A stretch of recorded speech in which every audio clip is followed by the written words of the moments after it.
This is the best opening segment to a video game in a long time.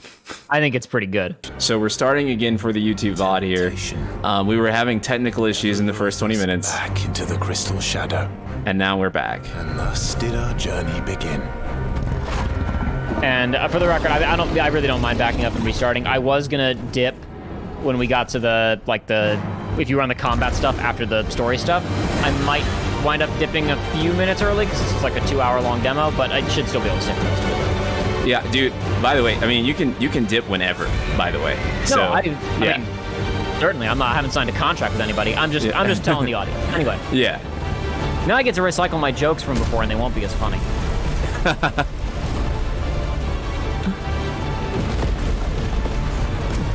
Oh man, I'm glad that we fixed our capture card issues because now this looks beautiful. Now this looks, oh yeah, my god. The bit rate isn't quite keeping up with some of those explosions, but that's just streams in general are not going to like this game very much because there's too many particle effects. Yeah, now we get to repeat all of our talking points. Wow, crazy, you're hitting a button like less than a minute into a Final Fantasy game. That's nuts, haven't done that in a while. Yeah, just like immediate gameplay, right? Like, it takes me back to Final Fantasy VII's bombing mission where I feel like that was like the fastest thing from like cutscene to gameplay, right? It was like I don't know about that because the cutscene was people always forget about it, but Final Fantasy XV's opening, technically you were hitting buttons like 15 seconds in. Right. It shows the title, and then you were in the weird flash forward fighting Ifrit, remember? Oh, that's true. Oh, you're right. Everybody always 15 might be the fastest. It's such a weird non sequitur. Right. Oh, look, I was here the other day in Tears of the Kingdom. I made the joke again. Yes. It was just funny the second time. Yes. So much funnier. Everything's funnier the second time. It's comedy's always better when you repeat yourself and explain yourself. That's what I always say. Yeah. I need to know the detailed intricacies behind every single joke. That's what the active time lore is for. Yeah, I know. You can pause and you can like understand all of our jokes.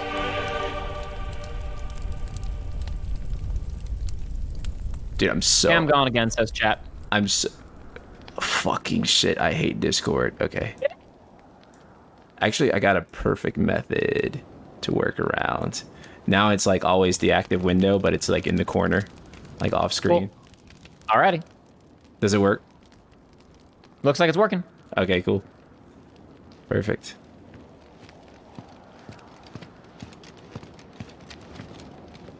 So someone said intro is super reminiscent of the in medias res with Ifrit and FF15. Not as reminiscent as you might think, but for reasons that will not reveal themselves for a little while. Shiva's dominant. And only the dominant. No one else. Yeah, because 15's in medias res, first of all, it was forward, and this is backward, right? So that already kind of question orders differentiates the purpose in a way. Because one is to tease what happened, and one's to tease what's to come.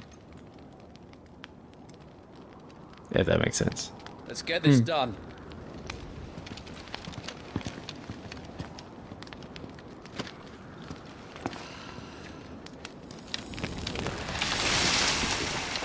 Swaffles in chat says, what does everyone think of Clive as MC? I like him more than I thought I would. Ben Starr is great so far. Yeah.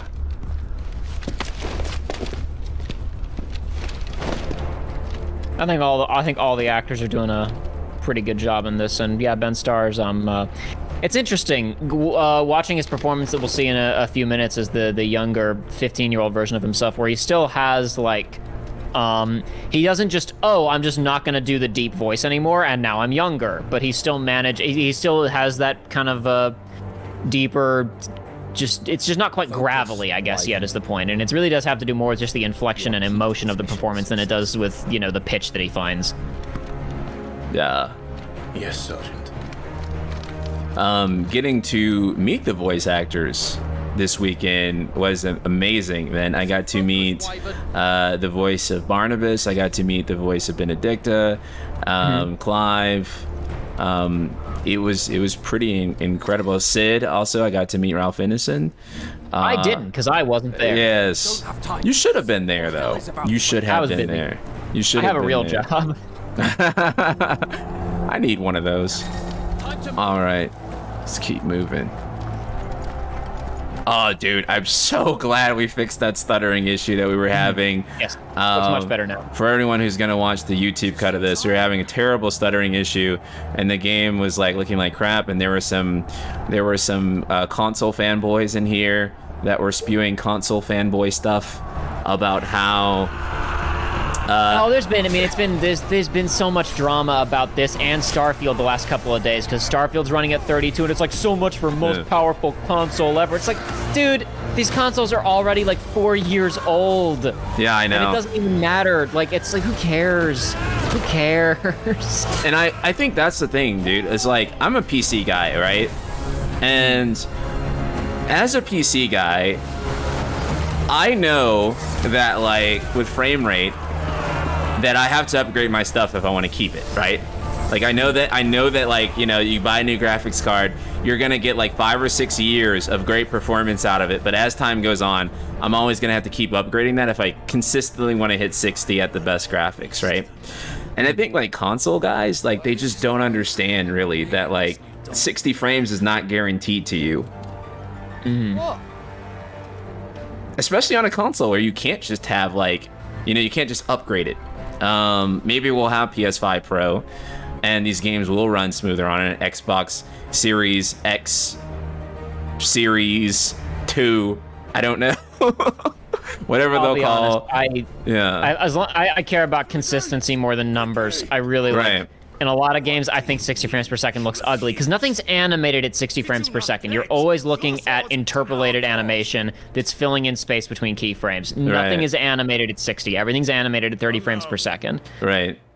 It mostly matters for gameplay, like combat, and this game keeps. No, I mean, I understand that, but even then, I'm like, I don't know. Unless I'm speed running, I just don't care. Yeah. For me, my threshold is as long as the game never dips below 30 FPS, I'm good. I feel similarly. Yeah, like if we're rocking like 45 frames per second, then I'm not like freaking out. Dingo, what's up, man? I'm not freaking out. I love that dude saying you have His Majesty's answer, and His Majesty didn't say anything. Yeah, that is the answer. And I like this is a quick bit of you may not recognize one person may not recognize it as world building, but I think it functions as pretty good world building where we saw. Previously a dude putting out a fire with his hand by spelling water out of his hand. Then here we see someone getting water using a crystal, and then we see her light her cigarette just with her hand with magic. So we're establishing, if you're keyed into it, some people can use magic just naturally. Just by waving their hand, and some people need to use some manner of resource, and we'll get to elaborate on this a little bit as the demo goes on. So I guess also for the YouTube VOD audience, Night Sky Prince has only seen the beginning of this. He has not gone through the full 2-hour story experience. I've already watched all of it, but I will not spoil anything, or at least I'll try my best not to. Perhaps you have not heard. B-Boy Cyclone, thank you so much for the Prime sub. Yeah, I watched the opening of this. This is like my third time watching it. The first time I watched Schrodinger's Baby Seal play this like little bit of the opening. And I watched it stutter, and now I'm watching it again. Yeah, Bravas 101 said bearers I think can use magic freely without crystals. Yeah, no, that is the case, but my thing is, like, I've read the interviews, I've read the website, I've watched all the trailers. My concern is how well is the game explaining this stuff to people who are just buying it and don't know anything, because it's very easy for writers these days to be like, oh, just read the interviews, read the guidebook. Oh, we had to cut those scenes that explained what was happening. It's always very impressive to see a game that can weave that exposition in dynamically as the story's being told, and I think for the most part these first 2 hours succeed at that. That was the main thing that I was really looking for when I watched the demo, and probably the main thing I'm going to be talking about as we go through here is the way that this builds its world naturally in a way that I think hopefully most people would be able to understand, even if they have no background in Final Fantasy or in this game. Yeah, I agree. And then also we have this amazing scene here. I turned the volume up.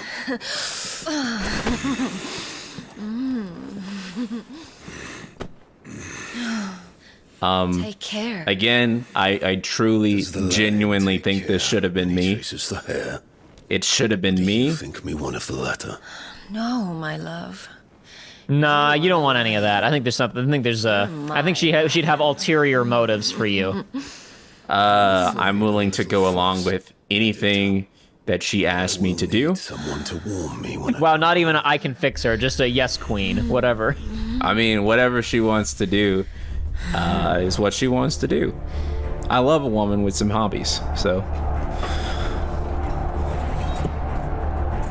At least you know what? She knows what she wants, and I respect that in a woman. I do. I love it. This is our chance. The chaos. Who am I to tell her, what she should and shouldn't do? Yeah, and one of the things that I commented on when we were going through a minute ago is like that there are some people reacting to that scene and going, oh, look, it's just like Game of Thrones. And I'm like, well, you are getting something out of that more than just, oh, wow, people talking about which is that they are establishing, okay, you just saw these two people on opposite ends of the table. They're clearly from different factions of some nature within this world. We don't maybe understand quite what yet, if you haven't read the whole website. But we're establishing that, okay, so even though they were standing on opposite ends of the table a second ago, they're either in cahoots or one or both of them is using the other ones, so we're establishing a bit of palace intrigue right off the bat that we want to find out more about later. As always. I prefer the idea that Game of Thrones invented sex. Take the van. That seems to be the general consensus among among video game nerds, is that it did not exist before that point. Well, that's the other thing I was saying is, like, in Japanese video games, you're either playing a Xeno game or you're playing porn, or sex doesn't exist. Right. And so, it was very, very cool of Naoki Yoshida to invent sex for us to enjoy today. Titan. So the Daleks finally grew tired of being slaughtered.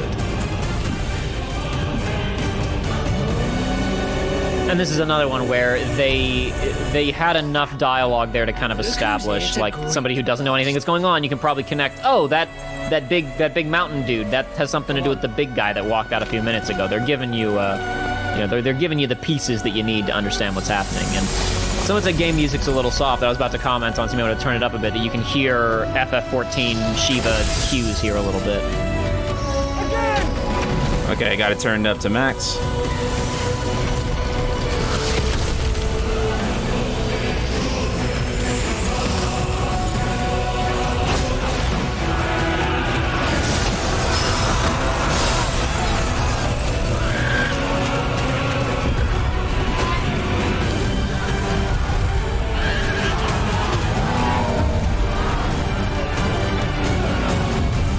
Someone said, now the question is, who is doing FF17? Unclear as of right now. I would imagine not the folks who are making Remake, because they're going to be busy making Remake for a while.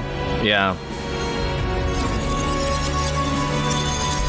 I don't know what, I mean, now that because Creative Business Unit 3 had to expand in a really big way to make this game. They've said we don't know if we're making 17 or not yet, and maybe that's true, but I don't know who else internally they know Square who's has making the 17 bandwidth right now. Yeah, I don't know who else, and if not this team, who?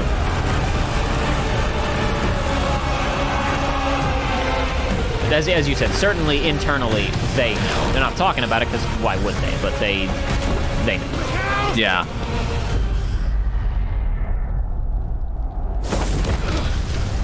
That really feels like there was supposed to be a QTE there for dodging. I wouldn't have minded if there was a QTE there, because I feel like it's a logical place for one. They give you a tutorial on it later, and I guess they just... I think typically the QTEs like go during boss fights in this, not just in other cutscenes, so maybe that's why. I don't know. Just the slowdown really feels like there's about to be a QTE, but I think it was to draw emphasis to the fact that he dashed with superhuman speed. But yeah, and again, repeating myself from when we went through this a second ago, but you can, like, this right here, you can see how much they're, we really want to make some Uncharted-esque set pieces, they've upped their game quite a bit since even FF15. This is a lot smoother and a lot more impressive here. Right. You remember, like, the Titan fight in FF15? It had, like, a lot of great showcase of, like, what they could do with that engine and the tech that they had at the time, but At the same time, I think the frame rate also there was like kind of shaky as well. It was just really awkward to play. It was like, okay, I mean, this looks nice, but I can't really interact with anything here. Yeah. I'm just gonna stand there. You could parry Titan's feet, and like a really slow way where the game like showed the parry button on the screen and you just held it. I feel like fighting giants in a lot of games, a lot of action games, is literally just like smacking feet. That's right? why I think that's why they let you be a giant when you fight the giants in this game. Right, exactly. I think that's like the perfect solution, right? Like, I don't know how Final Fantasy VII Remake Trilogy is gonna handle like some of the giant scale boss fights, but I don't know. Oh yeah, obligatory. It's called BS because he BS at dodging. You didn't have to make that joke again. You could have let that disappear No, into the void. no, that has to make it into the VOD. That was so funny the first time I said it. I want the YouTube audience to know. I told you before, you do not get to die. Someone said the Dragon's Dogma 2 team was just talking about how feet smacking is the reason why you can climb enemies in Dragon's Dogma. And again, I really love the connection there, brother. And then you actually hear, the first thing you hear after that line Clive! is Joshua. Is that Clive? Like I said though, I get like, you know, I don't know, my real focus as my writer brain goes to like, how's the new member of the audience gonna fall? Like, is that gonna confuse them because they think that he's actually related to that dude that died? But again, I think that gets clarified presently. So Right. It's fine. I think that most well-adapted people will be able to figure out. Put it together, yes. Right. But unfortunately, you do have to, especially in the first hour or two, and in a demo that you put out to the public, unfortunately, you do have to worry about the lowest common denominator sometimes. you do. I'm sure he'd find a way. My brother always looks after me. Right? Go on. You're sure to hit him eventually. Don't give up now. I love how adorable Joshua's voice sounds. Yeah. I sure hope nothing bad happens to him. Nah, it won't. He'll be okay. 2 arms, then. It wouldn't do to disappoint the gallery.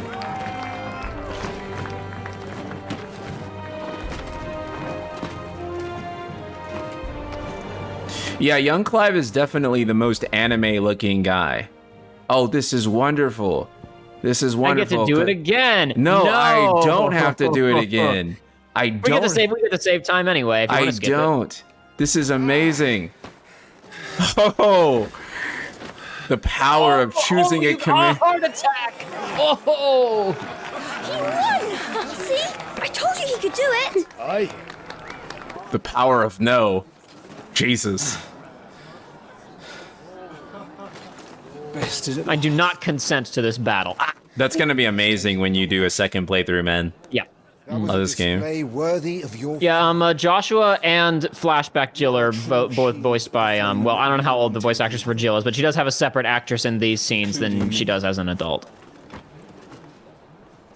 What are you lot gawping And the kid who plays Joshua is the kid who plays the brother in the Plague Tale games. Koji Fox talked about in an interview that they had another kid voicing Joshua at some point, but he hit puberty midway through re-recording stuff, and they had to recast. Imagine that, dude. You thought your puberty was bad?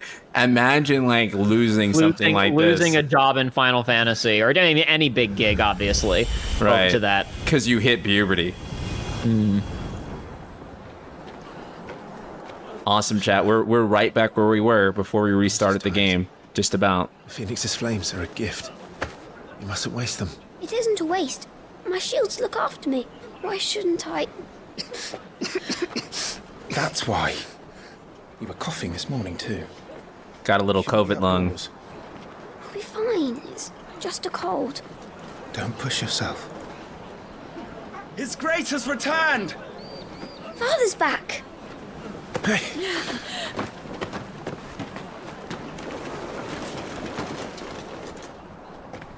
Your Grace, please. This is no. Bravo said, yeah, I remember another voice in the first trailer that had Joshua screaming. Well, I think everyone other than Clive from the first 2 trailers was temp voices. Because like all of the bastards, his crew in that flash forward also had different voices in the original trailer. Loyalty. Thank you, Your Grace. We live to serve.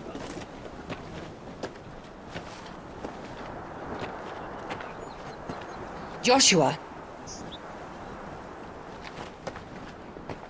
You should not be out of doors. We have discussed this. I'm sorry. Good day to you, Mother.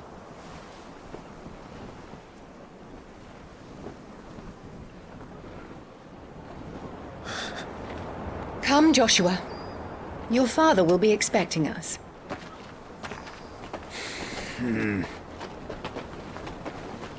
this is another moment where you look at this and I'm wondering how is the game gonna communicate its world building? How is it gonna tell us? How is it gonna get stuff across to us? And with the obvious Game of Thrones, like, oh, the bastard, he's Jon Snow. But we get a line here in a second that kind of clarifies a little bit what that look was about, and it gets clarified further in a few minutes. It's not his fault.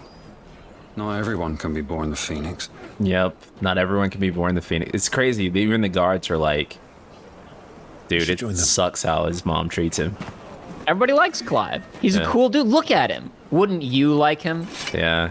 I love how cool he is. I love how young Clive is like so like Nomura pilled. Like he's so like Sora pilled. I don't know how to explain it. He's just a regular old Noctis squall. Well, it's also that like he's got, I mean, the color palette's very deliberate. There's obviously red and black highlights in there, but there's a lot of white as well. Right. He's in general feels much more upbeat protagonist hero guy who's gonna ride in on a white steed and save the day. Yeah. And in fact, he does ride a white chocobo, right? So. Mm-hmm.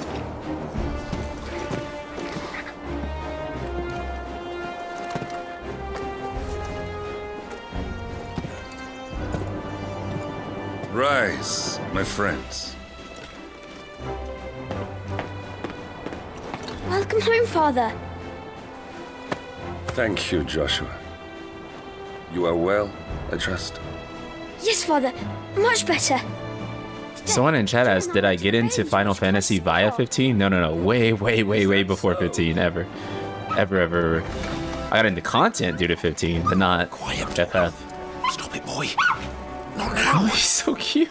That was quite a jump that he just made and then bounced and fell back down. He was really expecting to get caught there. He committed his whole ass self to that jump. Thank you, Your Grace.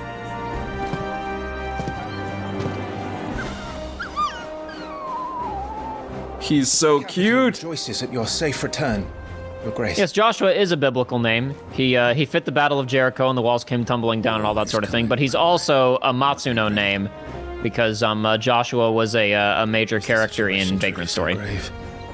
Come to the throne room. We will talk there. Yes, Father. Your Grace.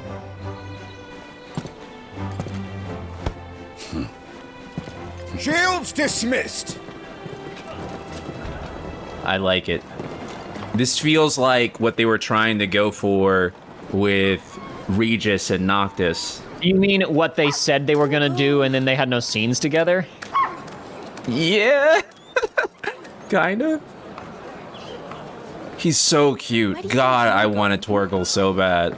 You can get one, and you can get one right now. Here is off to see For the Archduke. wasn't the large one like $100? Yeah. I mean, what a great deal. I mean, hey, you know, it's fine. It was that larger Torgal plush was actually pretty big. Not quite life size, but bigger than I would have expected. Is trouble brewing? 40 small, 120 large. Got it. Father.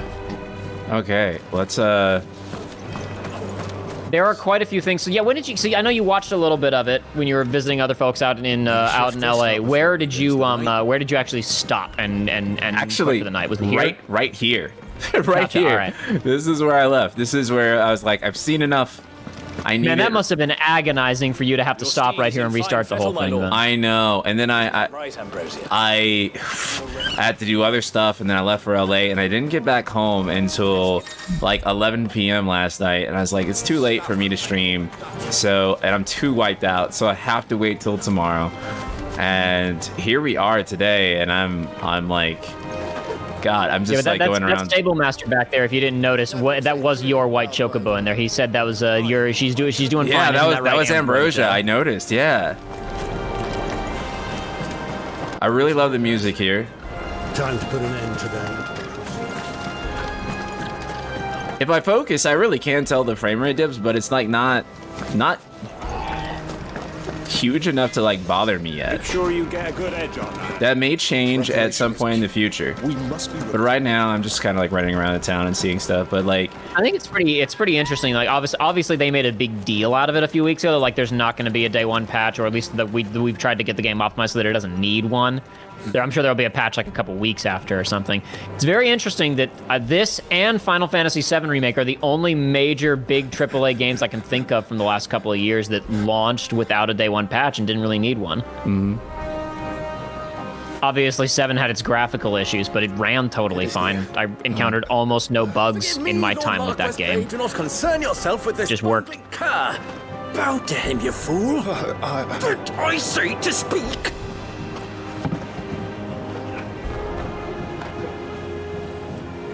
It was no trouble. Really.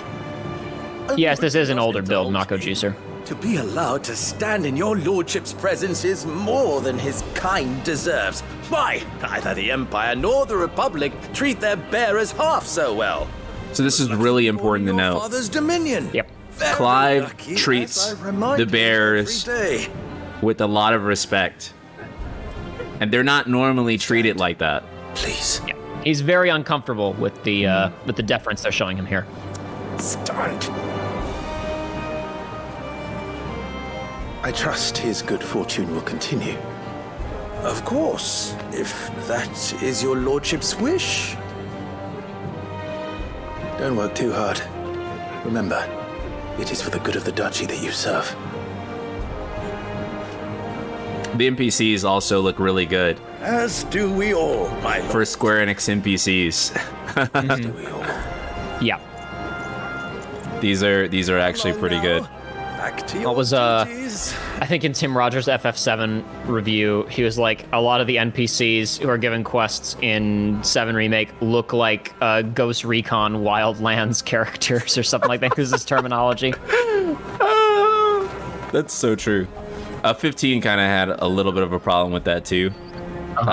Where they didn't have that many NPCs either, and they copy and pasted them a lot, and then also too they looked kind of wonky. They weren't terrible or anything, but these are by far like the best. No, we shall see. We shall see on the copy paste front. We haven't seen enough of the game. That's true. Someone's hungry. Oh my god, dude. No, don't go that way yet. Turn around. Turn around. Turn around. Turn around. Isn't it? Don't go that way yet. Okay. Can you go back or not? I don't know. I can. Let you? I can. But it was I'm a few seconds behind you. There's more stuff to see around there. There's more stuff to see. Oh, okay. Yeah, I am a few seconds behind him, but I'm trying to help out. The two of you seen enough. Oh, that's interesting. It looks like the NPCs here. Yeah, it this seems. guy, I think they're. I don't know who they were shipping. It seemed like they might have been shipping Clive and Jill there. Yeah, I think they were. Yeah, this guy's called Slave Master, and I feel like that's important to take note of. Right. He's called Slave Master, and what is he doing? He's manipulating ether using crystals. Mm-hmm. He's filling up the well. Slave Master is going to say something to that effect when you talk to him. He's going to be like, "We're filling this up since there's not a lot of crystals to go around." Best to save what crystals we can, eh? Wow. Okay. Let's just make sure there's nothing up here. Oh, there is. There's an item. I love the way the items look in this game. It's kind of like the way materia looks in 7, like when it stands out. And because this is an action game first, you've probably already seen this, but for anybody else out there, you'll definitely see it when My Sky Prince runs through the combat stuff after this. But the items like high potions and potions and stuff, if your inventory is full, it just auto uses one. Yes, I have seen that. I noticed it during the demo that I played during the launch of it. Dude, there's a lot of great details in the environment here. Like Cleo said, so bearer equals slave without spelling it out. Yes, in fact, you may notice that the bearer that we saw in that cutscene a minute ago and the bearer over there at the well have the same tattoo that Clive has in the future. I feel like all of this is being introduced in such a masterful way, man. Like, it's all being introduced and just... Just That's the way that like I said, that was what I was really looking for with this demo was how are they going to get all this information across smoothly at the beginning of the game, and some of it's small details, like you may not notice that it was the same tattoo on that dude, but it's you'll definitely notice it. I'm sure that'll be abundantly clear sooner rather than later. Right, and because this game encourages you to play it a second time with like Final Fantasy mode and stuff, like you're gonna play through it again, and like there's a whole bunch of stuff that's being teased and shown off right now that we don't even that we're not even processing, right? And then we're gonna go back through it and we're gonna be like, oh my god, dude, that was like a tease toward like, I don't know, like the final boss or something. And then I know, like that's what's so cool about this game's cool. And also I think too, when you compare it to like something like Final Fantasy XIII's introduction, where they're like, foul, see this, let's see that, and they kind of use those terms in like a very, very, very you should already know way. Keep up. Right, keep up. Or read the data logs. What's wrong with you? Here, they're introducing that information, but it's like, what's a dominant? They're putting it in a dominant context where you can track it logically. Yeah, like what's a bear? It's right here. What are bears? Oh, it's right here on his name, slave. Okay. Like you know straight through, just by playing it, you get all this information. Yep. It's super intuitive. My God, man. The name that came up in here was the Down Gardens, as in Phoenix Down Gardens. That is amazing. Also, this is really cool, man. And see, look at this, right? He's using a wind crystal to trim hedges because that's the most efficient way to do that. It shows you how reliant on magic these people are, right? That's another important aspect of the world building here that I was like, how are they going to establish that? Because it's an important component of this they've talked about in interviews and stuff is that, especially in recent interviews, is instead of figuring out how to deal with their problems by inventing stuff, they've been like, oh, we can just shoot magic out of our hands and use crystals to do anything. So why would we develop technological solutions for things? Which is why these people don't have there's no such thing as a bow and arrow in this world, they've said, because why would there be if I can shoot a fireball? That is good, man. Marquis, forgive my man. He'll be done in a jiffy. Just getting the place tidied up for the big procession. And again, you notice that all the bearers here are lower class, right? They're all the slaves. They're all the people working. It's so intuitive the way they introduce this information, man.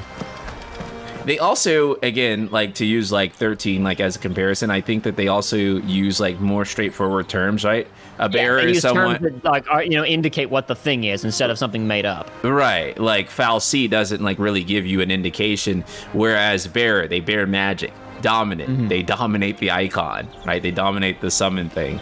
And the big thing is called an icon, right? So like it's very intuitive language that you can kind of understand without having to really do quantum physics on it and try to figure out. I think that's good. Clive, Are you worried about the war? The soldiers will expect the Phoenix to help them, but I don't know if I can. Don't worry, Joshua. Father will guide you. And I will protect you. Always. I know. Thank you, Clive. And this child, dude, basically expected to like fight in wars. I'm all right. I've been reading Dune for the first time recently. I'm not finished with it yet. I'm still going through it, but that's a real interesting case study of like there's a lot of stuff in Dune that is very naturalistically explained, where like you can follow, like they use words where it's like that kind of makes sense and it's used in a context where I can understand it. But there's also a mix of F off and go read the appendix for a little while if you want to understand what the characters are talking about. It's a real 50-50 split on like, wow, that was some really nice naturalistic exposition. And nah, you get to figure this out on your own if you want to. Exactly, right. This one's, and again, that's my concern with this, is like, are they going to expect you to use that active time lore feature? And it doesn't seem like it. It seems like it does a really good job of explaining itself. Right. It seems like it's like if you are either hungry for every bit of information or you just are really dense about certain stuff, you can look it up. Now, one of the things I noticed about this game, I noticed in previous screenshots, is that this is gonna be me being a bit of a graphic snob in a good way though for this game. Is that I actually think the vegetation looks quite lovely here. I don't know. I'm kind of missing the Endwalker grapes right now. All other concerns are insignificant. Yeah, someone in chat just said, the story of the Fallen being punished for advancing too much is told in Valisthea. It's why people choose to be magic reliant. Yeah, that's the thing, is that there's a, we know, because we've read interviews, that there's a very, how we say, FF10, machina. Oops. That's because of the Albed screwing everything up type situation going on in this world. But again, it's how is the game going to tell us that without the assistance of a website and interviews and stuff is what I'm interested in. That was like So far, we haven't had word one about the Fallen. That was the best Waka impression I've heard. I appreciate that. I didn't know you could do that. Actually, that blew me away. Good luck. Don't go near our bed anymore, okay? He's That's so cute. trouble. He's so cute.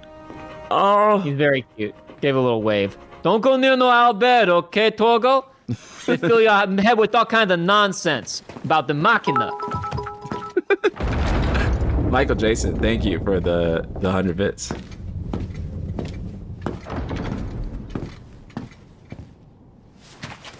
You commanded my presence, Your Grace. How may I serve you? All right, you can stop licking my boots. Your mother isn't here. Do the territories fare any better? Most lie under a pall of black. In just these few moons, the Blight has taken nigh on all of the northern reaches. It is only a matter of time before it crosses the border. Fire flames. Nearly every available bed in the capital is already occupied by those fleeing the Deadlands. Even if we were to send them south to Port Isolde, more would only follow in their wake. Every day we delay brings us closer to disaster. We must move now. Against the Iron Kingdom. We have traded blows with them for too long. It is time to end it. At the very least, we must secure Drake's breath.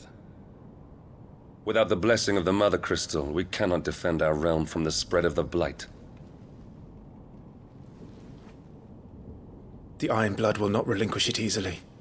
This will be a bitter fight. He said it. He said the line. Ride for Phoenix Gate tomorrow. There we will listen to the words of our ancestors, as tradition dictates. Am I to go with you as Joshua's shield? There is something else I would have you do first. Rodney.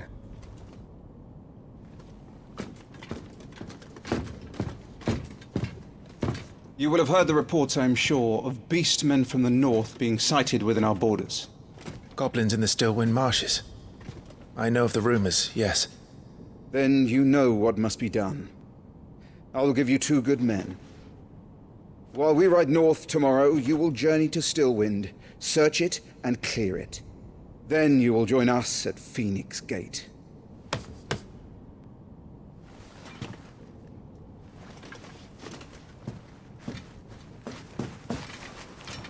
It is time to prove your strength.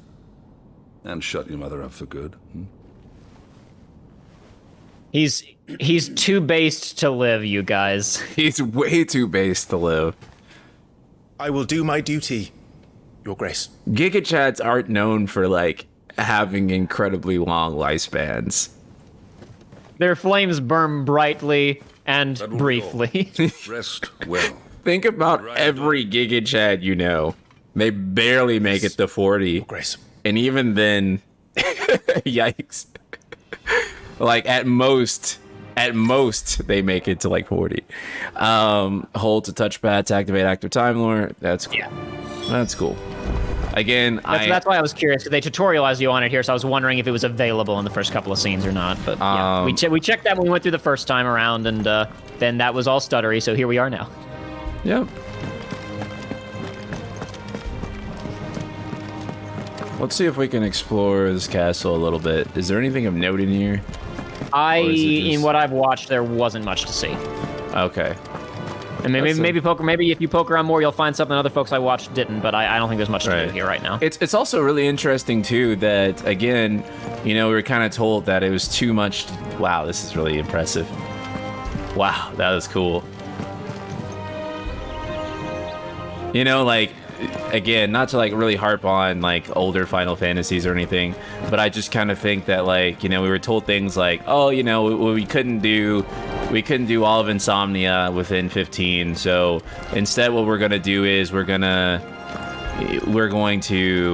basically create Kingsglaive film to kind of replace for the Insomnia invasion, and yet we have all of Rosaria here. Right. Well, I mean, how much of it are we seeing, really? We're inside of this castle. They talk about the capital. Right. I'm sure there's supposed to be a town outside. I don't know if we're going to get to see it right now. Right. But even though we don't... but that's almost kind of my point, right? Is that we really didn't need to see much of... an open world game is gone. Right. And so that they can actually make these decisions, right? And they can just show a little part of Rosaria and not the whole thing. Right? Because you don't have to spend all that money. When they said this wasn't going to be an open world game, I was thrilled. Yeah. And I don't think Final Fantasy should go back to open world either, because I don't think that's suited well for FF. I suspect Rebirth is going to be wide linear as well. Yeah. He reminds me so much of Regis, but we actually get to see more of him. This is what I wanted Regis to be. What are you talking about? Just watch Kingsglaive, dude. There's tons of Regis in Kingsglaive. 4 days, maybe 5. And you will be taking Joshua? Well, I can't exactly leave him behind, can I? The blood of the Rosfields runs in his veins. Before going to war, we perform the rite at Phoenix Gate. It's our way. You know that. And only the dominant can enter the apothecary, so yes, I'm taking Joshua. Oh, to hell with your way! The boy is ill. You think I don't know that? But the boy is also the Phoenix. The heir to the throne. You can't keep him in swaddling clothes all of his life. Elwyn! Don't worry. Clive will watch over him. Though he is a youth of but 15 years, he's already a fine soldier. He will make a splendid shield. You see more in him than the Phoenix did. He was rejected, Elwyn. Our household has no place for such a failure. He is worthless. A man like any other. Sheesh. Yeah. Nonsense. You are the Archduke of Rosaria. Oh, not this again. You know as well as I do that I only sit upon the throne because my father was taken before his time. I am merely warming the seat till Joshua comes of age. You are your father's The moon again. son. There's a lot of emphasis on The moon, they don't stop showing it in these first 2 hours. It's in every shot they can squeeze it into. Unlike some, Chat, you have not Game of Thrones spilled moment. noble blood. They're gonna do the Game of Thrones thing. Like Clive to keep us safe. Your precious No, they're not. blood would long since have graced the gutter. He's too based for sex. He's just like me. Start. I'm going to sleep. Yo, I see why they call him king now. So stupid. I see why he's the king, bro. He really is.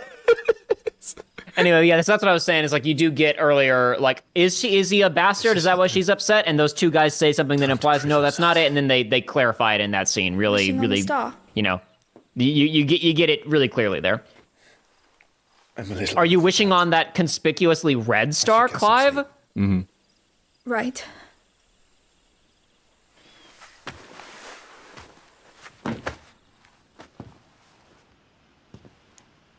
Could you do me a favor? Could you hit the active time lore button? Them tomorrow, aren't Sure. you? So the one thing that I was going to mention that I don't think this first 2 hours explains is Jill's relationship to these two. Because other than those two people saying oh, you two will make a fine couple someday, and it's maybe they're talking about the two of them, and the fact that the parents never mention Jill and he doesn't address her as daughter, there's nothing like it doesn't. I think unless you read this active time lore entry, it doesn't really clarify what their relationship is. That was my one sticking point. Since again, I've watched all of the demo. That's the one big lore thing that unless you open this up, I don't think is explained anywhere. Yeah. There's one line here, but Jill insinuates it. There is a line here where Jill insinuates it, but I still think it's like, if you don't have the background, you might not catch it. These are just things that I really focus on, like especially since this is the public demo, it's the first 2 hours. My writer brain zeroes in on this kind of stuff. That's all. Clive, you... I have another mission too. Father has given me my first command. Well, if you're not going to pray to Metia for your safe return, I shall just have to do it for you.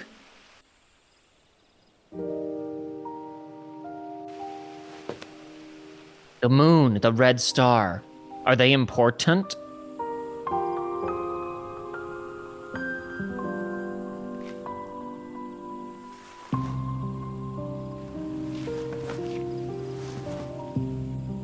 There's going to be another war, isn't there?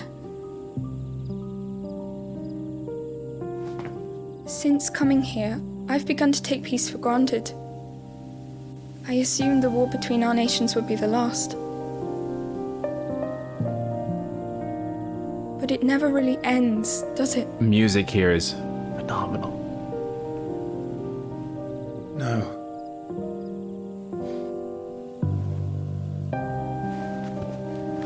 The next war will be bigger than before. But you'll be all right, won't you, Clive? You're a shield of Rosaria, after all, and blessed by the Phoenix. Oh, people in chat are saying that after she mentions Media, that there's lore about who that is in the active time lore, apparently. Oh wow. It's getting cold. We should go in. My lady. My lady. Good night, Clive.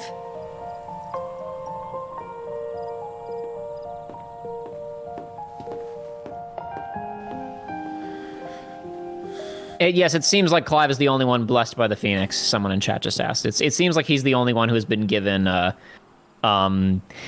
blessing is the only word that they've used. I don't know if there's a technical term for someone who is like given a part and parcel of the power, like they're able to channel it naturally. They're made into a bearer essentially directly instead of like by, I guess, unfortunate circumstance of birth, since we don't fully understand how everything in this world works yet. Gotch, thank you for the tier 1. Sorry, Ambrosia. I won't be hunting today. No, you guys, like I said, I know that there's that one line with Jill that kind of implies it. Again, I just really zero in on this type of stuff of like, I wonder how well the game will be able to explain these different aspects to, again, especially because it's a demo that's released to the public. It's the first 2 hours. You got to think about the lowest common denominator. So this is one, that's the only thing that I'm noticing, that there was one line that maybe was slightly too vague for some people. Overall, I think this game does a really good job of explaining itself. Just one thing I noticed, that's all.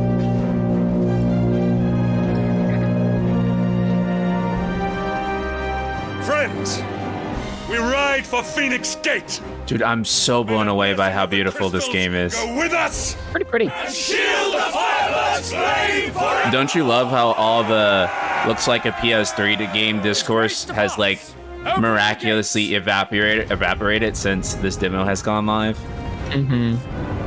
Just like completely disintegrated.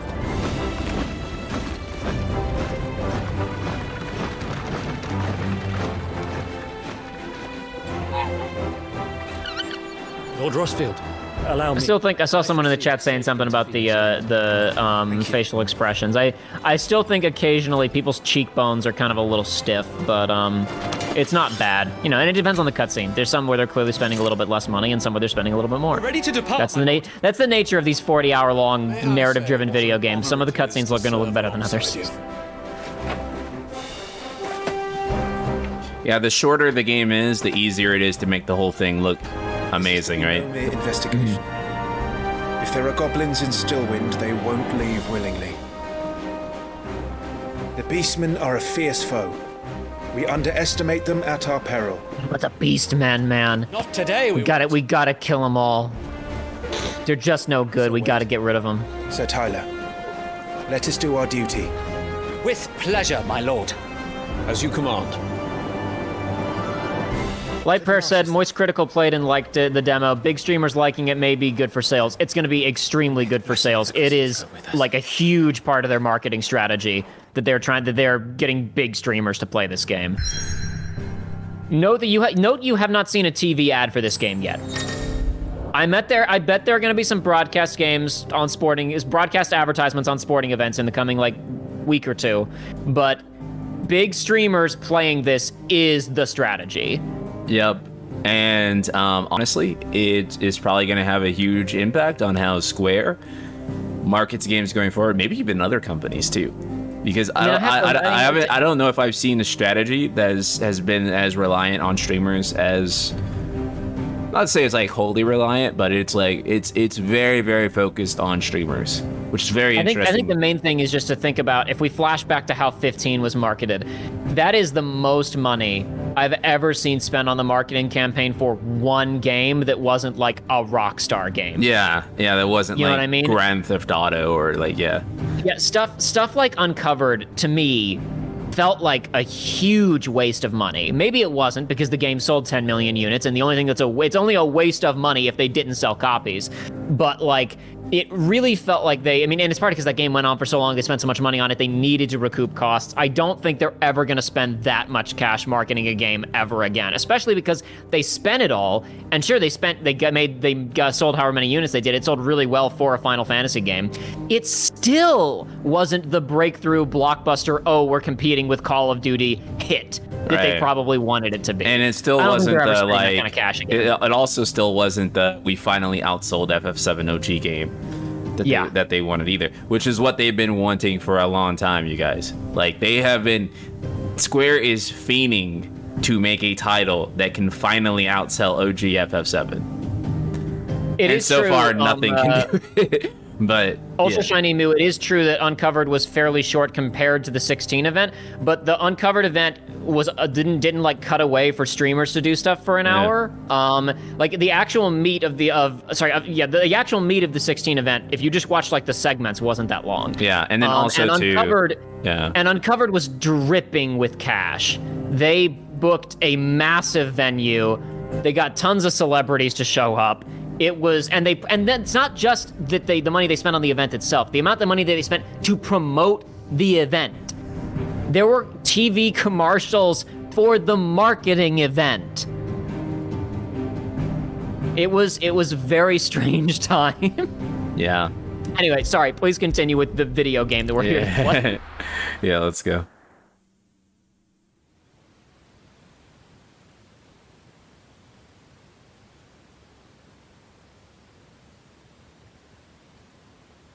There might not have been TV ads for Uncovered, but I know there were banner ads and billboards and stuff taken out for it. It was really, and there were ads all over the internet. It was heavily marketed. I don't know if there were broadcast ads now that I think about it.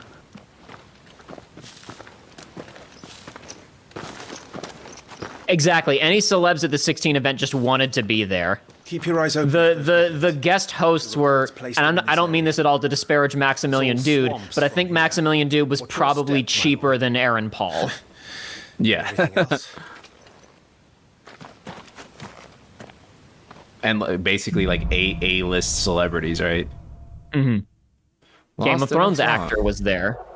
Feeling overwhelmed? Try equipping one or more of the 5 timely accessories. No. They didn't even get Game of Thrones actors to promote this Game of Thrones game. What are they thinking? I know. This is a really cool area. I don't know how to describe it, maintained path. But this is a very Final Fantasy XIV area. It is. I know exactly what you mean. Yeah, I cannot elaborate it. This is like an FF14 area. It just is. Still wind. Well, you can also, it's also that you can look in the distance and you can see vaguely where the zone ends. Yeah. I'm okay with that, dude. I love that zones are back. I'm not complaining. I'm just saying that's part of what gives it that vibe. For sure. I was gonna make a joke about you haven't seen a hallway in a Final Fantasy game since Final Fantasy 13, but then I was like, well, 7 did, but 7 also tended to be kind of boxed in or tried to create a bit more of an illusion.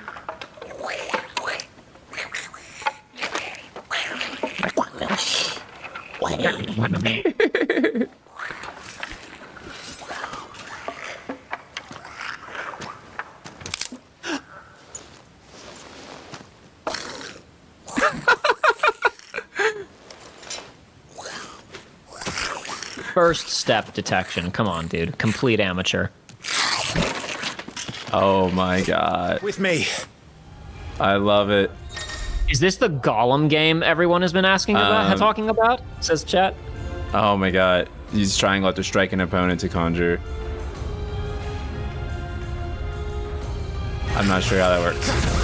That's you want to you're casting basically you're casting a fire spell in between melee hits. You're basically doing Squall's Gunblade. Oh, okay. That's cool. It's your 4-string melee combo stays, at least I think. I haven't obviously touched it myself, but just watching it, it looks like your 4-string melee combo stays the same, but you're offsetting each hit with an additional fire hit. Oh, I see. I see.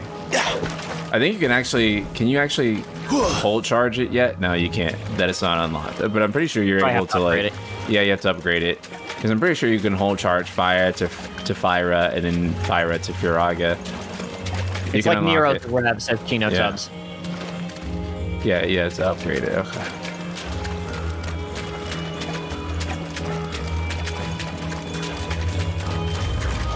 A lot of subtle ambient music in this game instead of like the big swelling BGM.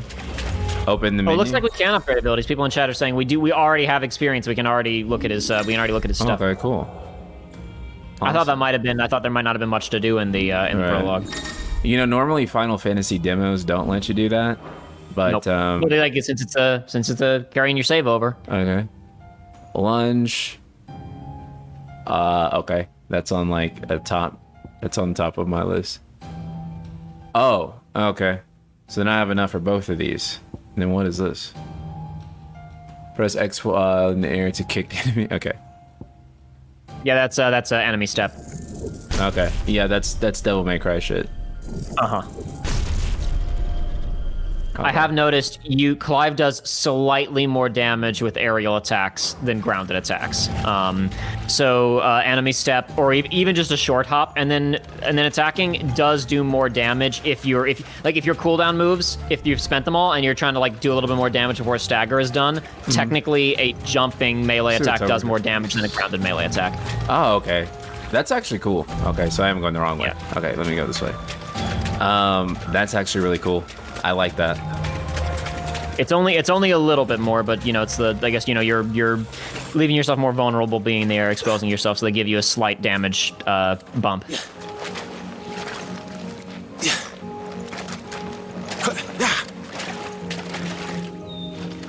Okay, that's how they kept me on that. Okay, they go through there. I keep seeing those barrels and thinking that they're half embedded in the ground Tears of the Kingdom chest that you need to telekinesis and pull them up out of the dirt and they'll sparkle.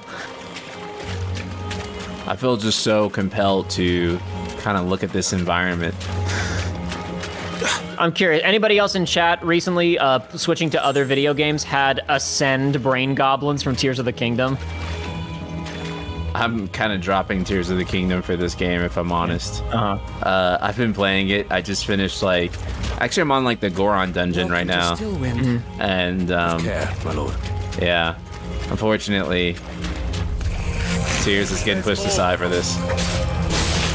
Someone said no minimap is both great for immersion and awful for me who has terrible spatial intelligence. That's why this game has the Dead Space which way do I go button. This game has you have something called Animal Instinct, where when Clive is by, I think it's meant to be when Torgal is with you, Torgal's the one who's like, oh, go that way, but when you're by yourself, Clive just does it. You can hit a button, that was what he was doing a second ago, where the camera will whip around and say, go this direction. Now I'm having a much better time like being introduced to the game like this versus like, because like remember guys that I actually jumped straight into the combat demo. Yoko Yada, thank you for the tier 1. I jumped straight into the combat demo last time we played this game on stage at the launch event, and I mean obviously I knew the control scheme of the game from the launch material. I mean from the press material that they've been putting out on the game, but when you're just thrown into it and you don't know. You don't have like an intuitive sort of like map feeling for the controls. You don't know what you're doing. And now that they're introducing everything to me slowly, I feel like I'm able to sit here and actually learn the game, and then I'll be able to build up to that point where I'm able to play and switch between all the different icons and do that different stuff at a much more proficient way than how I was doing it on that launch event. So yeah, but when you get overwhelmed by having all of those abilities at once, it is not as much fun as it is starting out slow like this and learning one thing at a time and getting there. Yeah, you guys saw a second ago he picked up a potion and his inventory was full, so it auto-used a potion. So that's something that the game does when you pick up items that you can't carry. It just goes ahead and heals you for free. Right. And this game resolves an issue with 15, where 15 had an issue where you could abuse items, basically. Oh yeah, of course. And here you can't do that. You never I never once died in 15.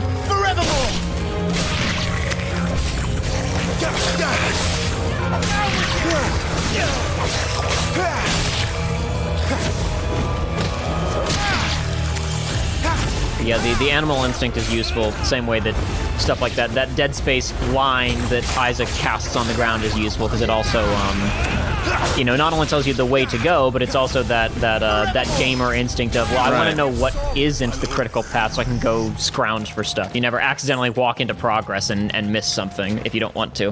Right. And as far as like the game's supposed like Devil May Cry feel, it feels like Devil May Cry, but not at the same time, which is like very weird to explain. I really don't know how to explain it. It feels like Devil May Cry is like very much at the core of the game, but then the game also feels like its own thing, right? There's a punchline in some of the footage I think IGN released that I only now realize was a punchline now that I'm seeing the game, and like you keep having those interactions where, oh wait, there's a cutscene here.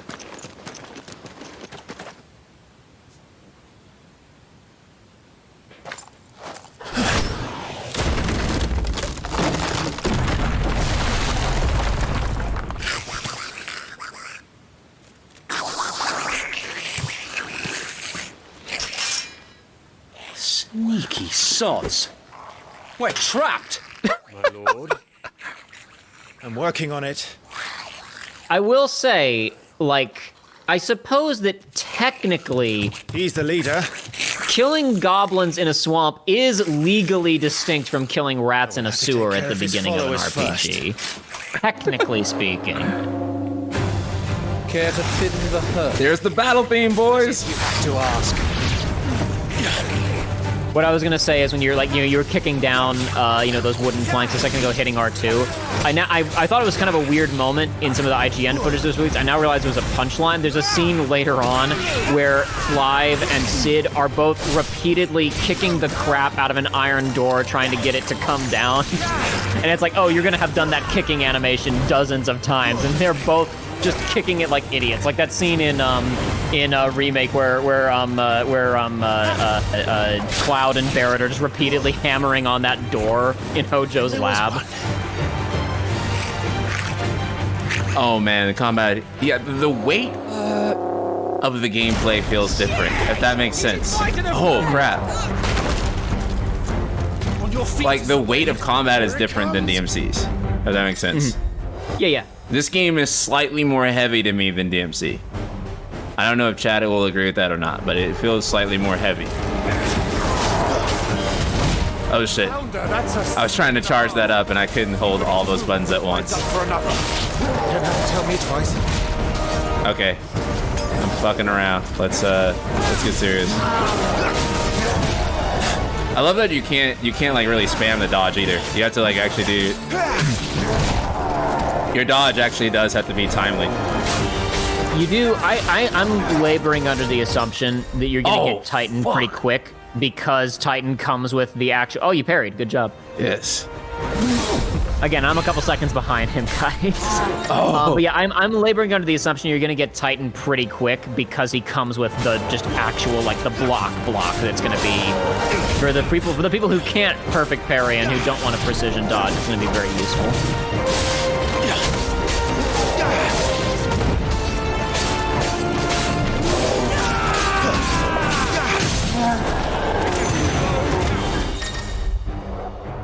Hey, hitting them while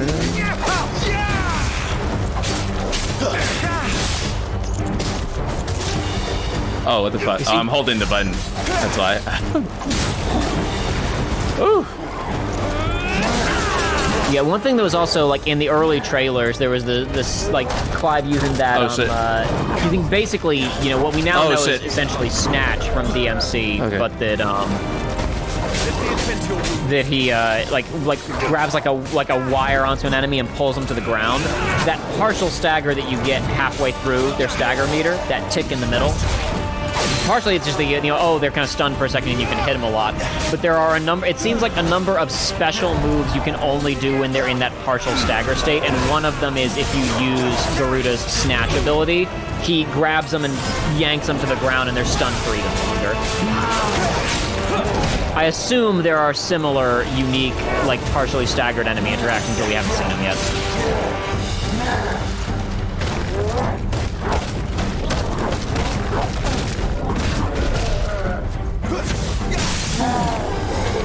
This is what it's like to be Link, or to be fighting Link. I mean, when he's spinning around like that with a heavy weapon. Couldn't have done it better myself. Wow. Okay. 16 feels slower and more tactical than DMC. Lifty in chat says, I agree. It's definitely slower. It's slower and more weighty, but I feel like in like a good way. But seeing late gameplay, it obviously looks like you can get pretty fast. So I think a lot of that is also that they're still very cognizant of the whole, like, there are going to be Final Fantasy fans who aren't action gamers who want to play this. So they're really easing you into it with these first couple of hours. Which is why you only have the one cooldown ability to worry about right now, which is not much. You coward! After him, before he summons the rest. And dude, I know that some gamers like really take offense to this, and they're wrong, and they enjoy being wrong. But the truth is that this feels almost like the cutscene direction is basically on par in quality with just straight up watching like a TV series. Like most of the cutscene direction in this has been pretty good. Right, and I mean that pretty well edited. Right. I mean that in like the best way possible, man. It's like it's so natural. I actually don't know how. Hey, before you move on, you may wanna spend some points on skills because you're about to get into another fight here. Oh, okay. Let's take a look at our abilities then. Oh, okay. You might be able to get one or two other things. I don't know how much they cost. This because I suck. Oh, you can definitely get a lot. You can get a lot of other things. You got a lot of points. Okay. Okay. Use R2 and to pull the enemy's attention. Hold to imbue Clive's blade with a fire attack. I like that. That's sexy. Oh, hell yes. And then press X, knock out enemy. And also, chat too. Like at any time, you are allowed to respec your points. Yes. So if you don't like your build, you can redo your build. They want you to have fun with this game's systems and to explore as many options as you possibly can. So don't feel bad about putting down on an ability, realizing that ability is not for you, and then just redoing it, right?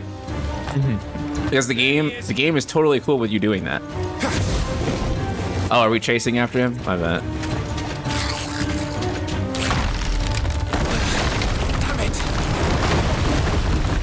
Dream Bum, what's up, man?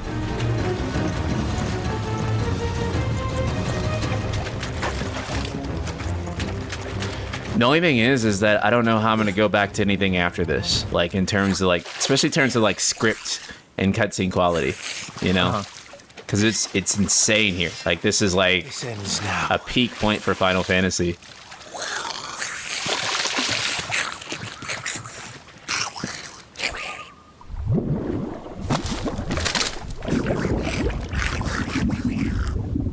They said that a lot of the cutscene team are from FF12. It shows. Yeah. They haven't said specific staff, but there's apparently some overlap. Wow, okay. Bloody hell! The warble is far south. Keep clear of its maw, my lord. Jeff Leonhardt said, how'd you feel about the cutscene direction in 7R? I liked it a lot, honestly. But that had also a lot to do with just like the script being pretty naturalistic, because I mean that's part of directing scenes. But I thought that 7 Remake was pretty well shot and pretty well edited overall. It didn't have, there's spots obviously that were a bit shaky, but overall I really liked it. Stay away from its mouth.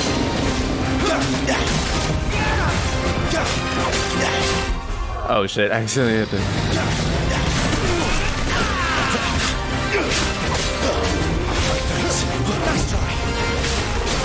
By the way, I do know who you are, Stu, but I'm just not understanding just in case. I love how you can cancel out of that fire move, like, into a dodge. Or, like, yeah, you can cancel out of it. It's so nice, man.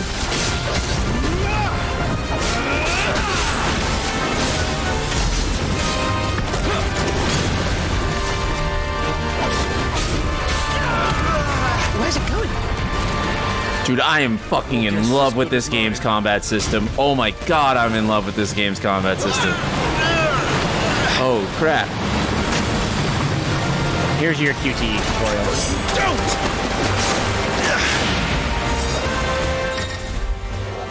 Cinematic strike.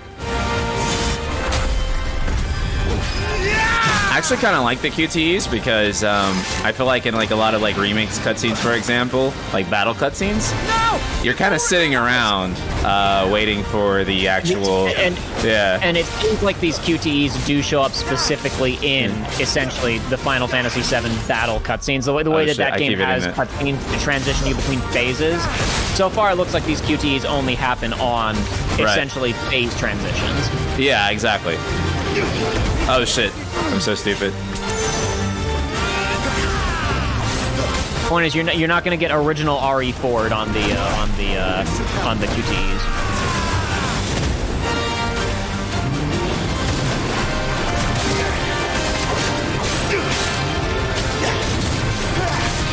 You can have like a total claw grip, like while you're charging that blast up, and then you also have like your other finger on R1 trying to dodge if you need to. It's nice. Oh! No, I know we're obviously here talking about this game, but I was really impressed with the production value on 7 Remake when it came out, and I mean, still am. And there's one area in particular that 7 Remake, there's something that it does that this game doesn't do, which is the music like escalating during phases of boss fights and having an outro, like during a final cutscene where the boss dies, and the music transitions into naturally. This game does, you'll note when we beat this guy, it does the freeze frame thing defeated, and it plays the victory theme, which has its own appeal, of course, but it can feel a little bit like jarring because the music the music that was playing just kind of stops on a dime. You won't be gone for long.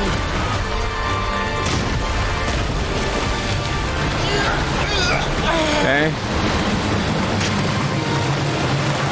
cannot fall here. Cinematic evasion. I like that it's consistent, by the way. It's always R1 or square, and they always correlate to like what they do in game. Yep, and the color, like it says there in the tutorial prompt that the color, it's blue for attack and red for evade, so you can hit the button before the prompt even appears. If you just read that when it slows down and you see the color come out, you can go ahead and hit the button before there's even a prompt on screen or the timer, and it works. Yeah, Dreambomb just said you can pre-shot QTEs, exactly. I'd rather we made it die.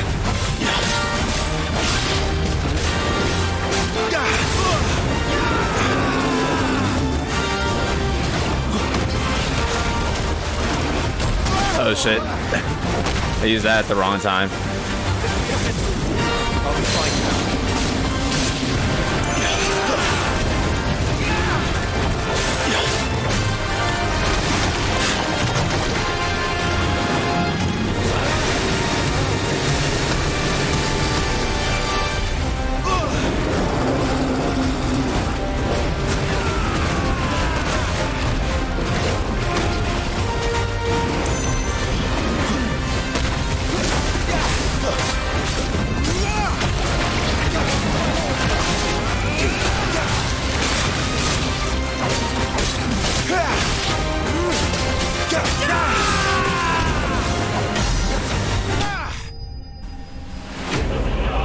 Oh god, I'm so sold on the combat in this game, man. Oh, I'm so sold on it. I think that these hard slams to the you beat them works better when the victory theme plays. Like, correct me if I'm wrong. I think for a second ago for the Gigas, it didn't play the victory theme. Yeah, it feels a bit more jarring when it doesn't play it. It's basically FF12. Yeah. The big bosses, it'll play it. Yep.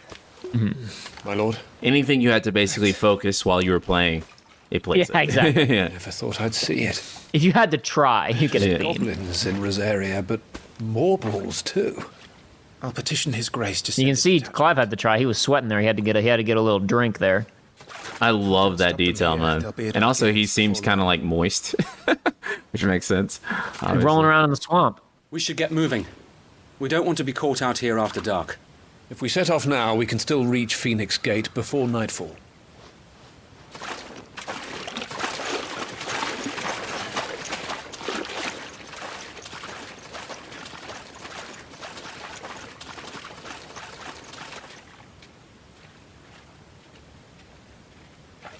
Damned blight. Oh. Ho, ho, ho. Interesting. He looks back at the marble and goes, damn blight. The monsters are getting worse. They're spreading. Okay, we're going to Phoenix Gate. And obviously, they said when we were talking with the dad earlier, it's like, this is getting worse because of the blight. But yeah, again, it's another thing where world building wise, we don't know what the blight is yet, but whatever's going on here, it's being caused by this thing. So sometime later. Suddenly, thousands of red eyes. No, wait till you hear this. Wait till you hear this. His lordship draws his sword. The goblin chief runs off screaming. No, he draws his sword from his back, not from his side, dude. That was totally inaccurate. Terrible storyteller. More tales! No fealty to the canon of the material. Boys! Must be gratifying to see your student making such a name for himself. This scene has my sole big sound design grievance in this demo, which is that, like, when the scene stops being about the crowd, there is no background crowd music. All the extras get dead quiet. Yeah, that's true. I do like also, yes, Carrot Whiskey pointed out, I like that they have ale mustaches. Yes, that is much appreciated. Eat your vegetables, kid.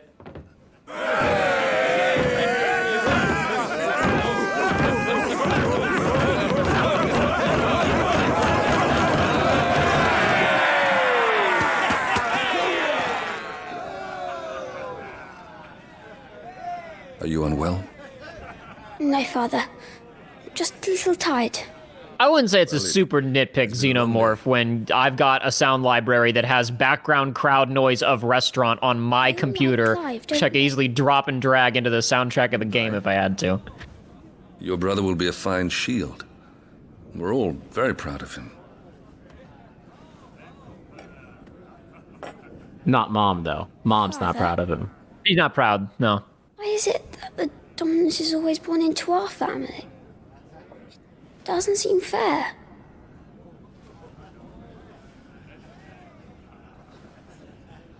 We cannot live without the blessing of the crystals. And the crystals work their magic through us. You have been blessed, Joshua. Blessed to be a dominant, to wield the power of an Eikon. Our family has been chosen to share that power with the people. So that is what we must do. Follow me, boy of the rolling green meadows. Follow the flames and arise from the shadows. Hear the Rosarian voices that ring, fanned by the fire's light-giving wings. Go on, the wind-born, o'er the great land of storm. Louder, my friends! Louder!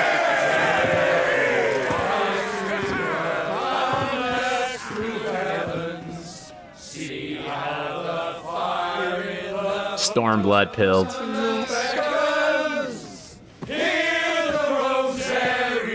Poor Joshua, man. Not even old enough to drink yet. Can't party with the rest of the bros.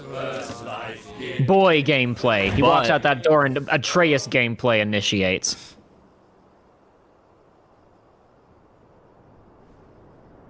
Okay, maybe not yet.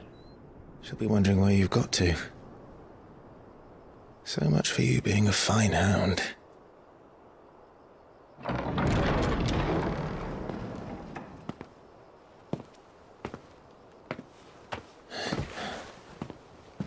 So this is where you've been hiding. What are you doing out here? I didn't see you at the feast. Feasts are the only time shields are allowed to take their ease, and I've never really been one for cakes and ale. It's the vegetables I don't like.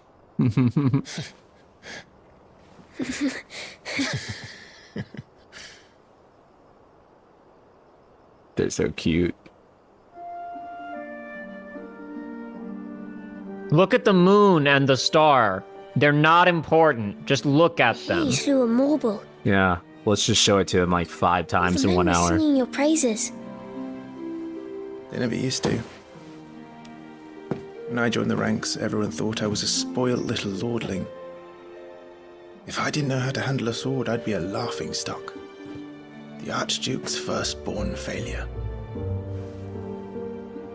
You're the one they really believe in. I'm jealous. That's not true. They don't believe in me. They believe in the power of the dominant. Damn.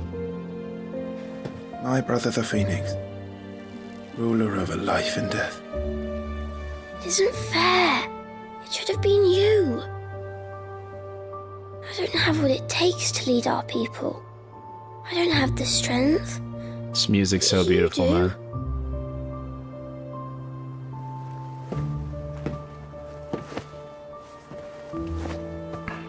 Every man has his duty.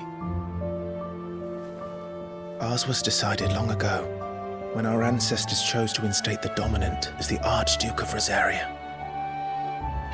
All to ensure You're correct, Like Toya. Resonant Arc's coverage of this game is going to be good. I'm looking forward to it. rise from the flames to drag us back from the brink. The fate of Rosaria sits on the dominant's shoulders. It is your duty to bear that burden. What about you? I was born to be your shield. That is why I was given the Phoenix's blessing. To keep our future rulers safe. No matter what. Ben Starr, man. The harder it gets. King. I'll never let you down. Thank you, Clive. I know you'll always take care of Like I said, he doesn't phone it in on the, oh, for the younger character, I just won't go as deep. Like, he's delivering the character very differently without his whole voice changing. There's such a tenderness in his voice that's so believable. Right. I should go inside. It's past my bedtime. Good night, Torgal. And what I love about these scenes is that, like, you want to protect Joshua. Like, I want to protect that dog. And you want to protect Torgal, man. You want to protect them. And you know that this is not going to last. You know that this piece is coming to an end. But they're so cute and it hurts.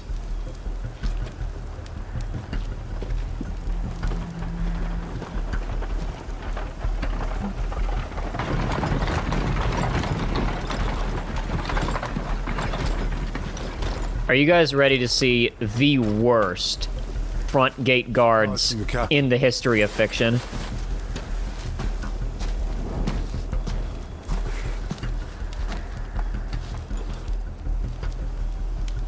My girlfriend's in the chat watching us right now. Hello, baby.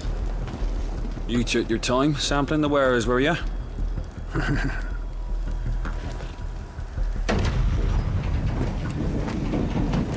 Literally, just look inside the cart. Of enterprising traders keen to keep us in wine. Trojan horse. Oh. What in the... Oh. Oh, that's... Simply look inside the cart for 1 moment before opening the gate.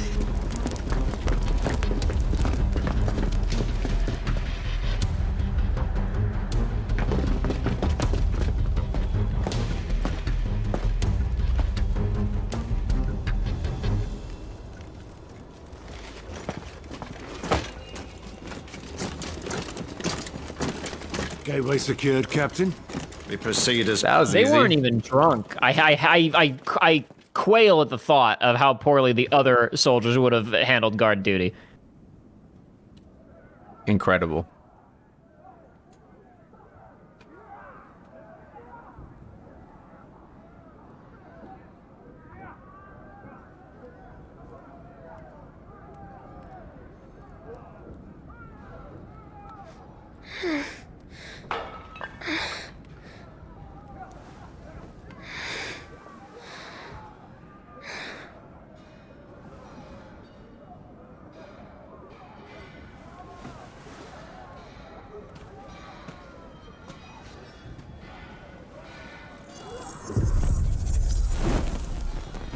That's convenient.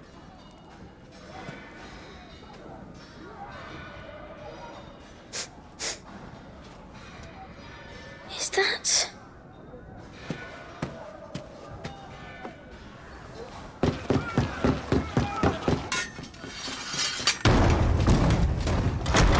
Forgive me, my prince. It's me, Wade. You probably don't remember me. I remember. What is it? We're under attack. I don't know who they are, but they've set light to half the castle. I must get you to safety, Your Highness. Very well. I'm ready. Follow me, Your Highness. Okay. Boy, gameplay. We are playing some Ragnarok. We are playing some Final Fantasy XII.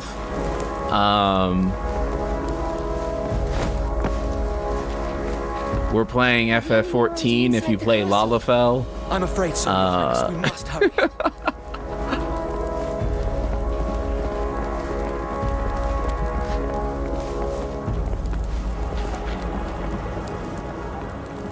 I love how Clive and Joshua create like this little fireball to follow them, right? Because every game has to come up with an excuse about why the character has a flashlight or like something like that. And this game just has it like as part of like, you know, obviously part of the lore. It makes sense. Fire.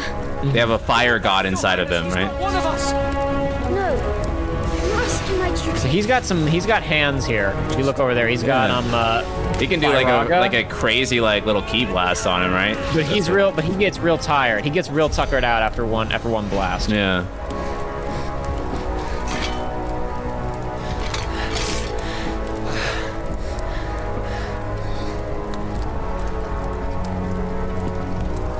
I saw them at the feast.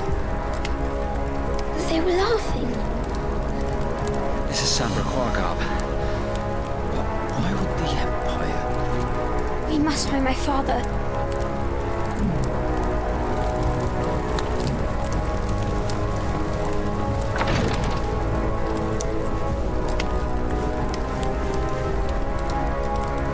I wish the light was still here, bro.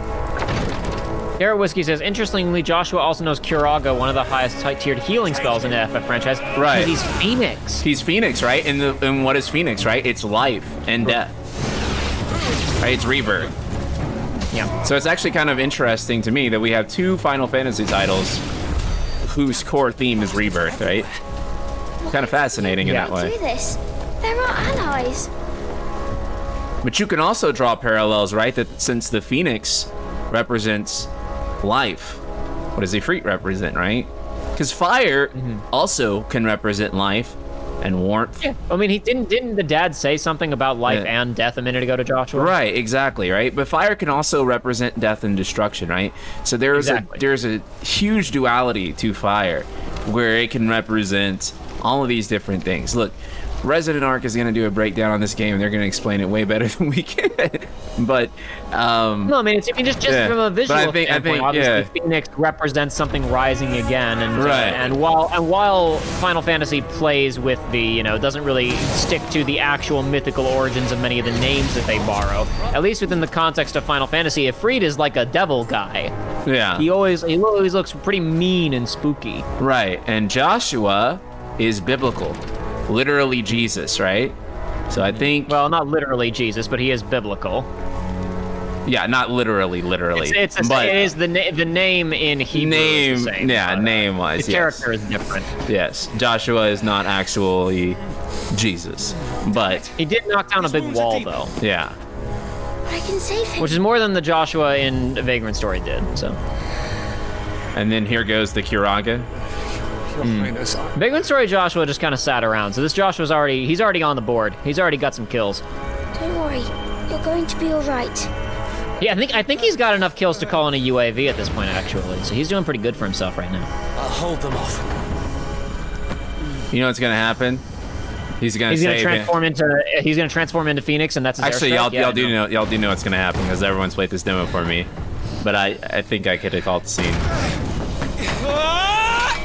Oh, actually that's not what I expected. I thought the other guy was gonna get killed because they were gonna try to save this guy. Come here. So NSP, you haven't seen any of these things? No. I saved this for you guys. I didn't see. I saw the first half of this demo, but not this. Thanks to His Highness. He was out in LA for the press event, and he didn't get back until late last night. So we're only I've already watched this. He hasn't played it yet. Only getting around to it now. You rescued the young prince. Well done, Sir Wade. I don't know about crazy self-control. It's hard to haul a PS5 onto an airplane, dude. Somebody in chat said. Thank you, Your Grace. We cannot stay here. We should make straight for the rear gate. You should have just begged Yoshi P for the early PC build. You could have played it on the Steam Deck on the way back. By the way, I've been playing performance mode this whole time, and I cannot say that the frame rate drops bother me enough to switch it off. Yeah, Jacob has not played the demo himself. No, thanks. Jacob does not own a PS5, so he cannot play the demo himself. And that's where pre-orders... Oh, what is he saying? May the winds speed. The magic words. Speak the old tongues to me. He's sending a coded message. Active time lore? Active time lore now, says Dreambomb. Oh, bro, this is cool. Owls capable of transmitting the thoughts of others, specifically with those whom they are attuned. In response to an ancient incantation, their liquefied third eye store these thoughts in the form of ether, allowing them to be passed on as when required, though only to the intended recipient. Basically, this is like... Is that a... hold on. Did they do surgery to put a crystal in that bird's head? Because that's what that picture looks like. It looks like they got a crystal and just rammed it into that bird's skull. Well, it says owls capable of transmitting thoughts of others. So it kind of... That to me, like, implies that maybe it's perhaps that the owl is, like, essentially, like, it's capable of that by default, you know? The stock model can do this. Celestis are mainly kept by royals, nobles, and other figures of authority for the purpose of sending secret or urgent messages and are seldom available to common folk. The incantation is blah, blah, blah, blah, blah, can loosely be translated as "My will is now thy burden. Ne'er cleft our bond shall be." They're going to explain this later on, but the fact that you can just get it like that... They might not. It might not be that important. It's right. Like, I mean, that's the thing. Without hitting the active time lore, you're like, oh, the bird's sending a message. Got it. That's my point. Is like, I was, how well are they going to explain this stuff without needing the active time lore? And it's like you got what you needed out of it without the bonus features there. Yeah. Ancient email is basically what we have here. Okay. Mm-hmm. The north gate's up ahead. There are chocobos in the stables. Father, take Joshua and get to safety. Crusty-ass, British-ass chocobo. Going without aluminium-ass chocobo. My shield. I love the way he said that, yeah. I remember, which is why I'm going to hold the enemy here while you make your escape. I will order our remaining forces to rally at the gate. Now go.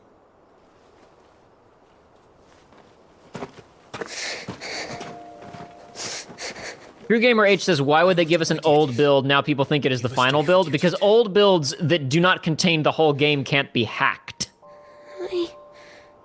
I know. New build means somebody data mines it and finds the ending of the game 2 weeks early. I'm counting on you, Joshua.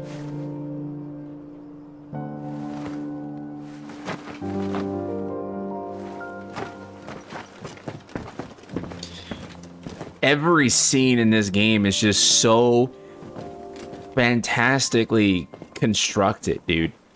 Yep. This is very efficient, is where it's worth noting. Right. There's not much fat to trim here. It's pretty lean, this opening. I feel like every single moment of these cutscenes is loaded with so much.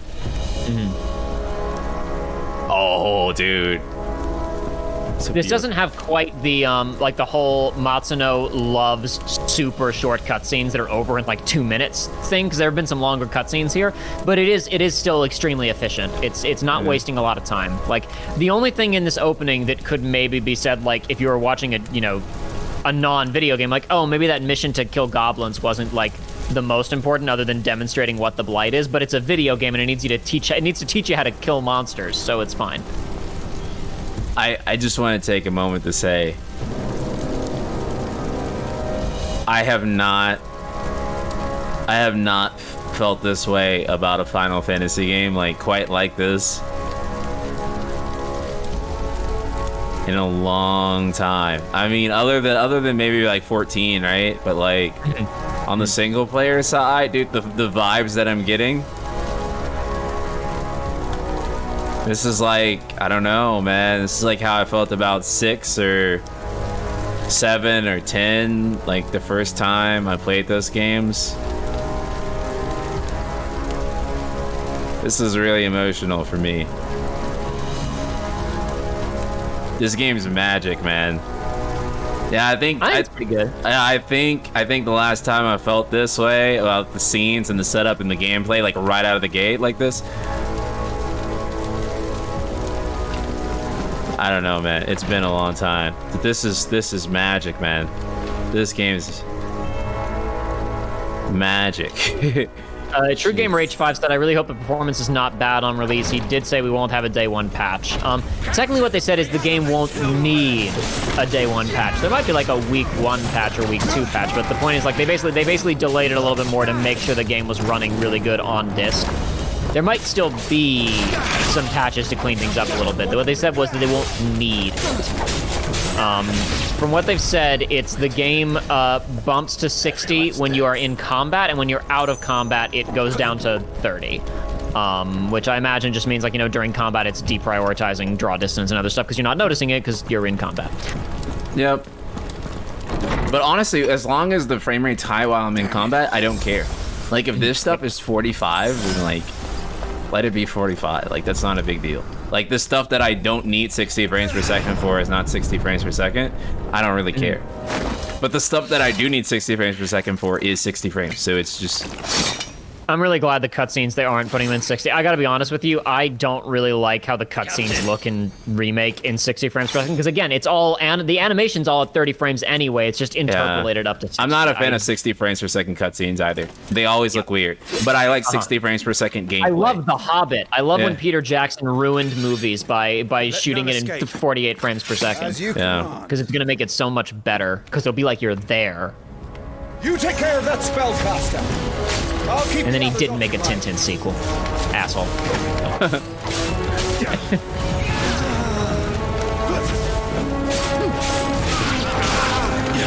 It'd be really funny if Indiana Jones 5, which Steven Spielberg didn't work on, isn't that good, but Steven Spielberg comes back to do one more Tintin movie, and then it's really, really good. That's them done. Are you all right? Oh, man. It's my father and Joshua I'm worried about. This is like the opening to like 6 or 7. This is like, it's just like one of the Check this out. Let's go. Clive, look out!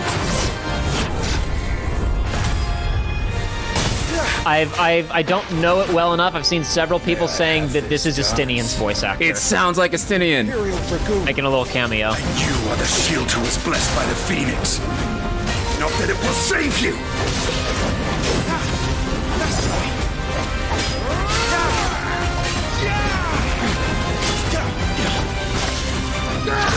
Oh shit. Stay still, damn you!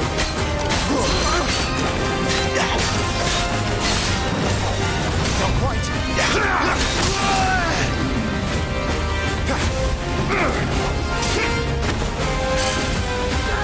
Final Fantasy XIV mechanic, I see.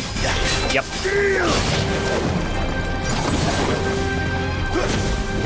Well, it's obviously Remake did it a good bit too, where they would have the the name of the attack appears on screen to really help telegraph. Oh, I was referring to the markings on the floor. Yeah, I know. Yeah. And I'm going along with that. The name of the move being jump. Even if you don't know what a dragoon does, you're like, oh, I guess he's gonna come down and hit me. Maybe I should not stand on that spot. I guess that's where he's gonna come down. I'm just saying, very good conveyance on the yeah, for sure.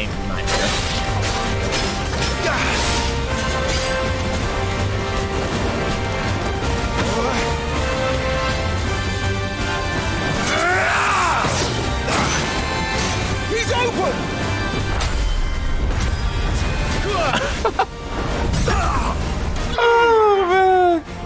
Now, Clive! Have at it!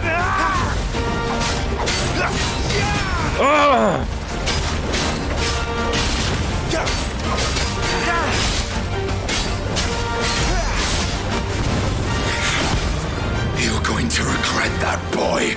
Yeah, it's interesting because obviously Remake uses like the cutscene transitions to go between different phases of the fight, whereas this uses cutscene transitions basically when you're going into staggering the enemy to really up the impact on forcing them down, which is obviously a different approach, but I think it's pretty interesting.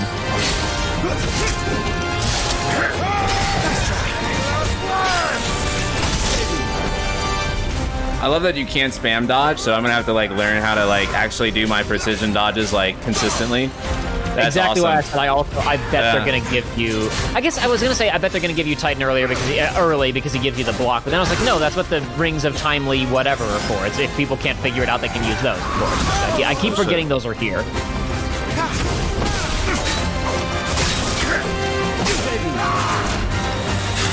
Although I will admit I'm on an LCD screen, and so it does get a little hard to actually see in this dark area. So it's hard for me to like see the enemy telegraphs really well. I agree. That's something I was really worried about after the state of play presentation. Is like I don't mind the darker color. It's fine if you're on. It's fine if you're on an OLED screen, right? But if you're on an LCD screen, you're kind of fucked. Like me right now. There's some. I like the art direction fine, but there are some points where this game is so dark it looks like it actually impacts readability on the enemies and the combat, and that's a real issue. Right. Dreamboom says don't hesitate to raise brightness. Yeah, I think I'll need to actually, because yeah, it's actually hard to read the enemy sometimes. See if I can perfect flash this. Nope. Okay, I got it that time. Yeah. I definitely think that like playing this on an OLED is like the way to go if you guys have like an OLED screen. That's gonna be the way to go. Night of the Blinding Dawn is incredibly aggressive. The Blinding Dawn. Yeah. Like, we're not even pretending that we're here to help people. Yeah. This is great.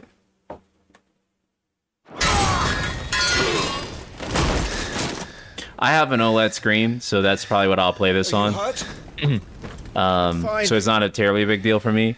But like even when I was watching the trailers on the OLED screen versus the LCD one, I was like, I can't see shit on my LCD, but on my OLED screen, I can see the whole game. Are you planning on streaming the whole game? Because personally, I'm gonna go off the internet, media blackout when this comes out, and just play it on my own time, probably. Yeah, I'm probably streaming the whole thing. Their numbers were too few. They were not here to take the castle. They were here to take heads. Our work is done. We should return to my father. My lord, look. We issued these sashes, but yesterday... I got a lot of YouTube work I want to get done before this game comes out, but when it comes out, you're not going to see me on Twitter or anywhere for a little while, because I don't trust people. Take your steed. I have really bad luck when it comes to getting spoiled on stuff. In SP, did you notice the name of the Dragoon, Knight of the Blinding Dawn, similar to Scions of the Seventh Dawn? Wait, he's getting a headache? He's got an anime headache. Oh.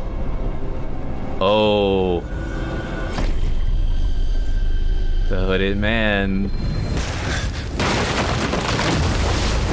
The Hooded Man.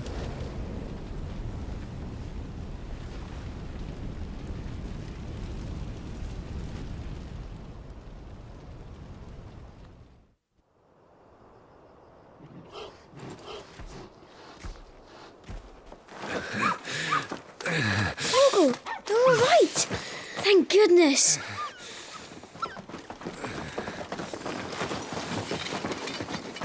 Your Grace, is everyone safe? For the moment. We ride for Roslith to rally our forces. I will need your help to see Joshua safely back to the capital. On you get, Joshua. Bunch of busters. Father? I'm sorry, Your Grace, but that won't be possible. Oh no! Snakes! It looks like the connection was in fact cut in twain, or whatever the active time lore said. And then more was cut in twain, but we saw that in the first trailer. Jesus, man! Pretty quick. Your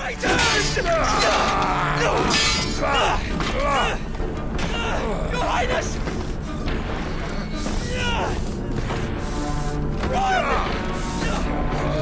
Good on what's-his-face for immediately throwing hands, though. You must do your duty. He should be getting in between Joshua and this other guy, but I guess he's got his hands full. You have to keep Father safe.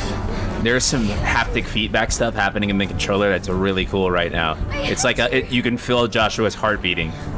Oh, okay.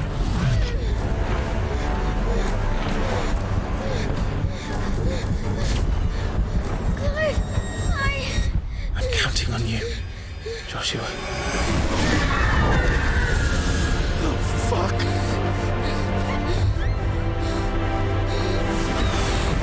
Kill him! Now!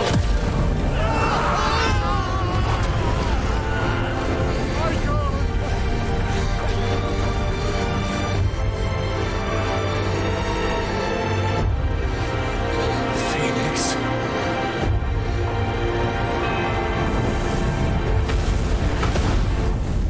Oops.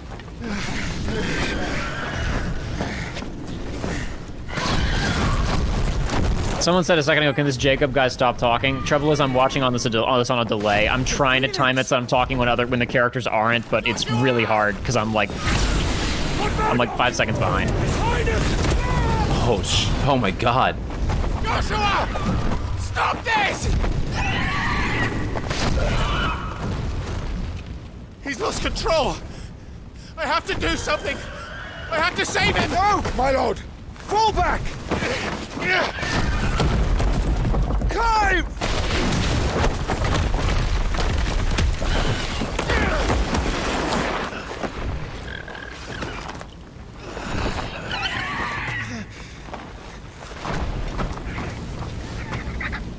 Thank you, girl. You saved my life.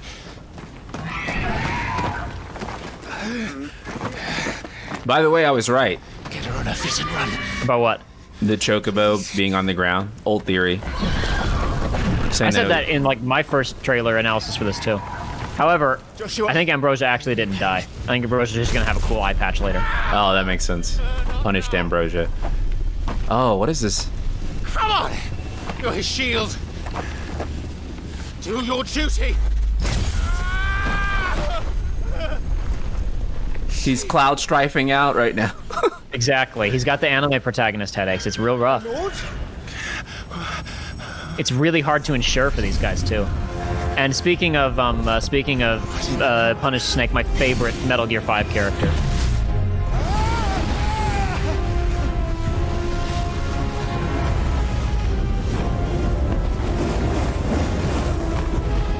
I agree, Crossy. Ben is really good in this sequence. He's phenomenal in this game. Second icon of fire. That's impossible.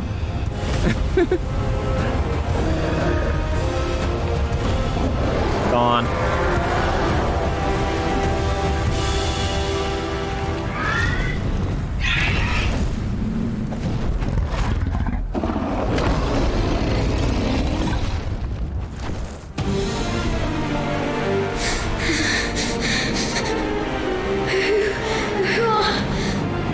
Who are you?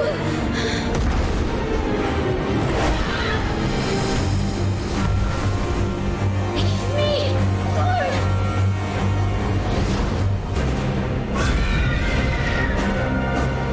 Leave me alone.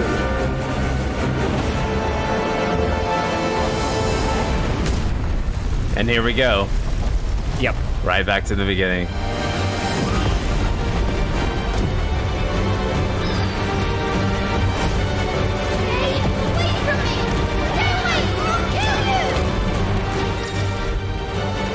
Aim, fire, evade.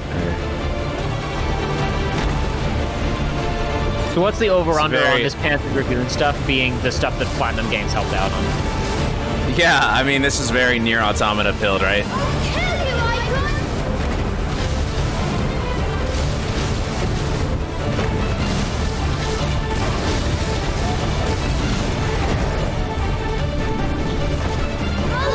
I'll kill you.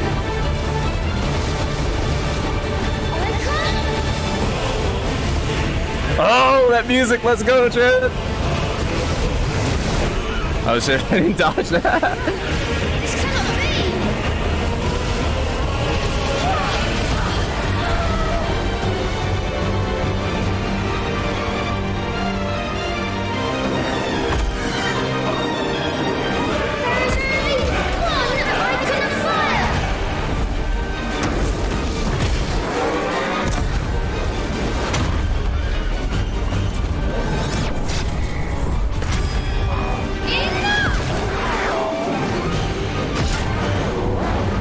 Oh, my brother and I fight like this all the time, especially back when we were kids. It's fine. They'll kiss and make up. It'll be okay.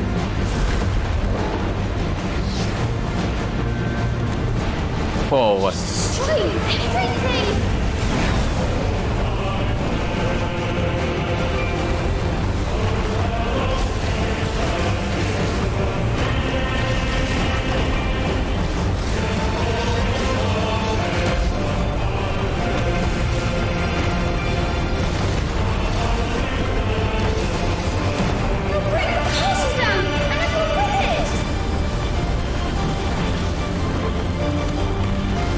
I don't think there are many people left in the castle at this point, Joshua. Yeah, no kidding. But to be fair, he doesn't know that. I have to stop him. I have to save them.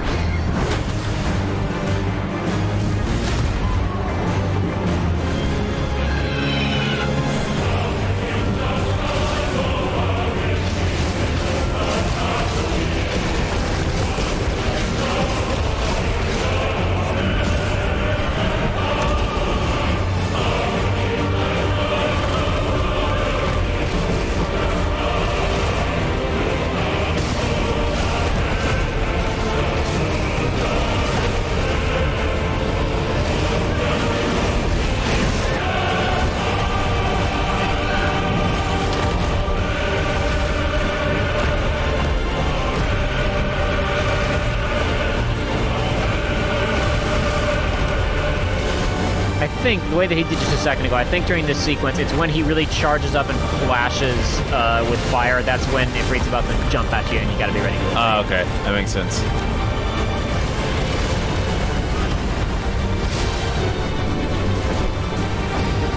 Right, this.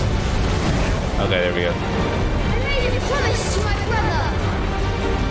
Thanks for the tip. No problem. Well, Doyne said, so yeah, that's a wrap on Best Soundtrack at the Game Awards. I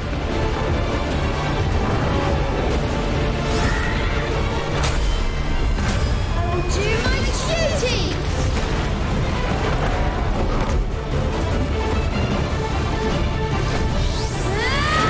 Awakening is actually a Phoenix ability. Interesting.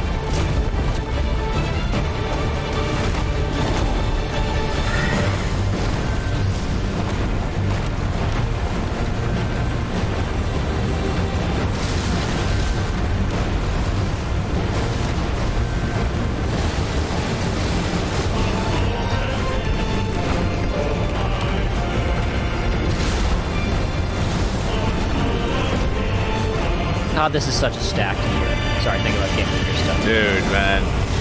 Hi-Fi Rush, Zelda, this, okay. RE4 Remake.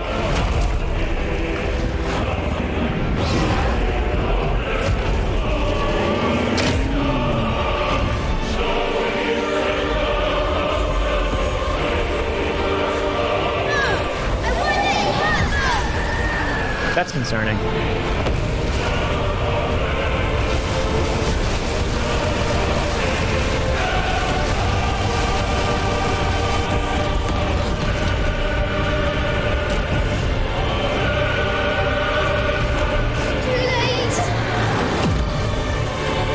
Hellfire, oh god.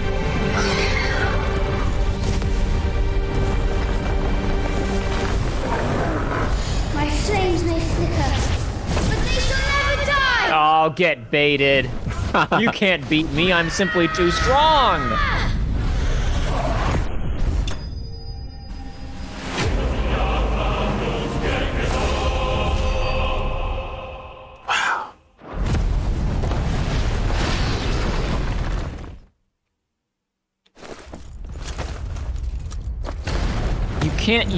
It's like FF15 where you can just constantly pause the game and use Phoenix Downs. It's a built-in innate ability of the Phoenix.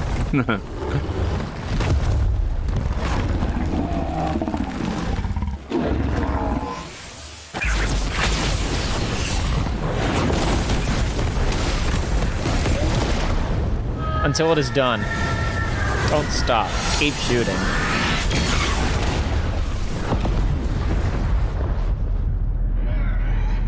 Well, they're definitely going to level the entire kingdom to the ground at this rate.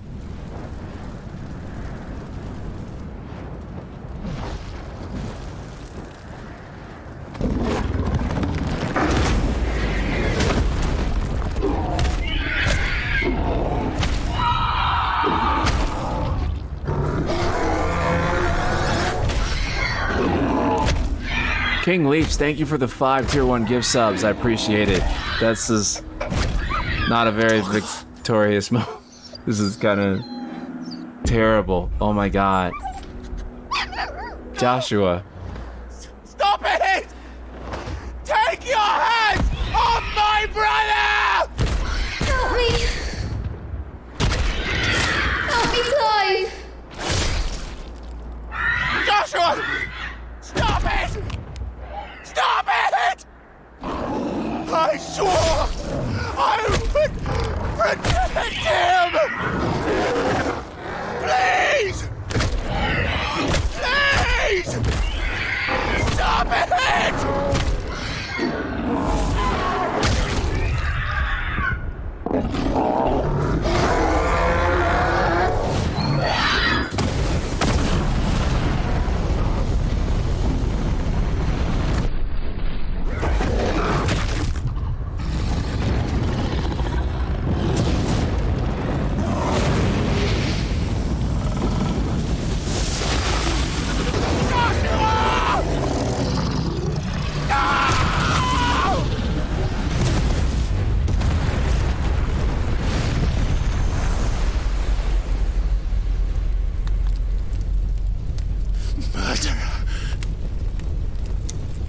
I'll kill you!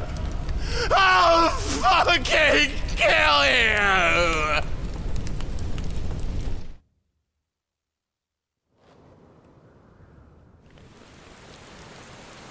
So yeah, Ben Starr I think is pretty good in this game. I think he does a pretty good job.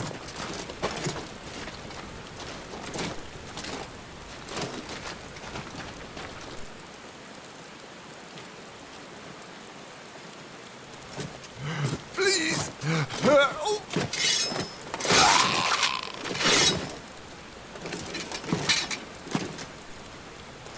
would say he's the star of the show. Quite a mess that monster made.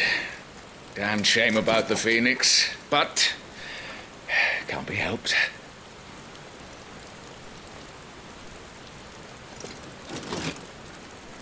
Oh, my condolences, Your Grace. Is there aught we can do? Haven't you done enough, Captain? Joshua was my world, and now he is gone. I can only pray there will be a place for me in the world his radiance seeks to create. I see.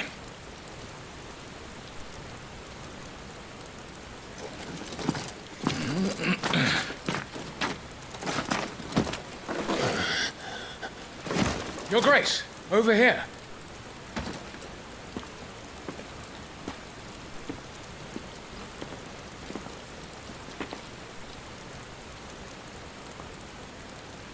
The rubble must have protected him from the worst of the flames. Shall we take him prisoner? No need for that. Kill him. Wow. Death is not good enough for her. She needs to wind up like a leper in a gutter somewhere at the end of the He is game. a fine soldier. I'm sure he would make an excellent addition to the Imperial front line. All in its right place.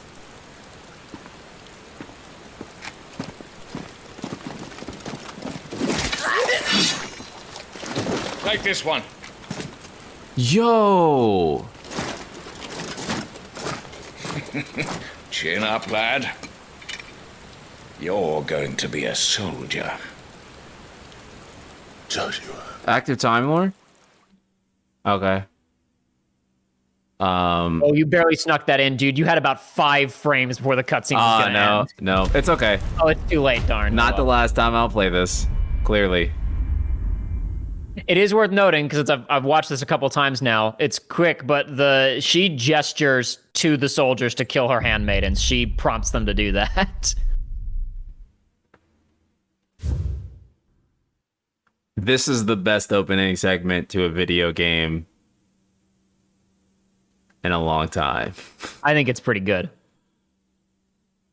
The comparisons you were making at the beginning, like, people saying, as good as Left 4 Dead, or it's not Left 4 Dead, sorry, as good as Last of Us or Bombing Mission or whatever. Like the Left 4 Dead one, I keep saying Left 4 Dead. Last of Us feels like a real apples to oranges because that one's so fast. It's like that really clean, quick shot, whereas that was 2 hours. But no, phenomenal opening. And in case there's anybody who isn't familiar with me, obviously I was being sarcastic when I said Ben Starr's pretty good. Obviously he is committed his whole being to this part. Phenomenal. Really completely committed to this character. Phenomenal work. Wow.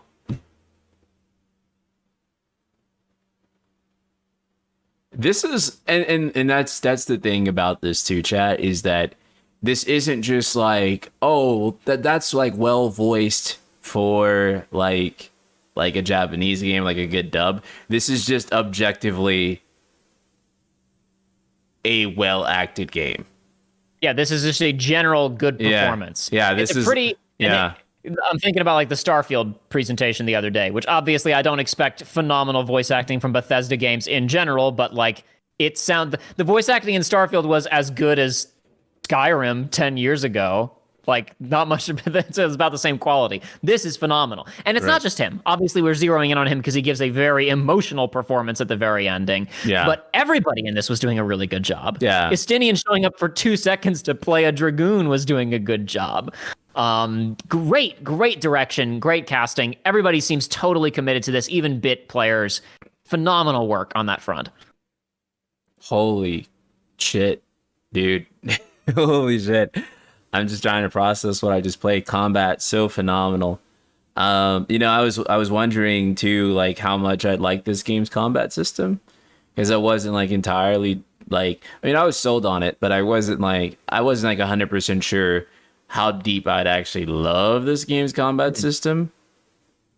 But the longer I get my hands on it and the more I'm able to practice it, the more I feel like I think I love this game's combat system. You've got the humor on the combat demo again. Now that you've got a few more hours in the game. Yeah.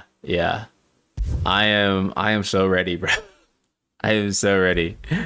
I am so ready. I have not been this ready for anything in my whole life. Doesn't this team voice in English first and then dub the Japanese? I'm sure that helps a lot. Yes. This team not only voices in English first, the English script is actually kind of the script.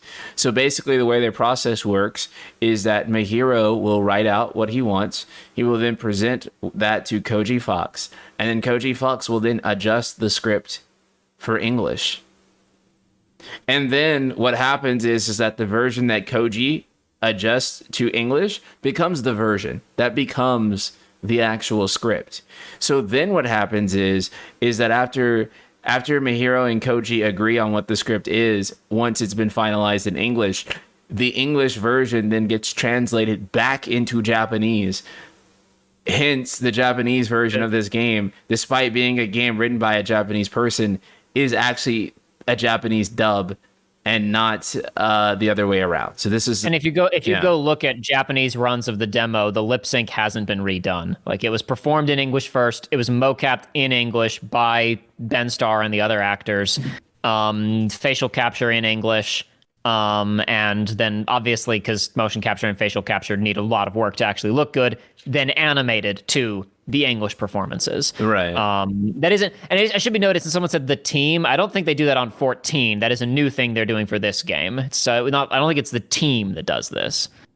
I think it's just what they're doing here for 16. No, which is they very clearly meant as another aspect of, like, how are we gonna? This is, them hopefully gonna be long term. This is a real breakthrough success.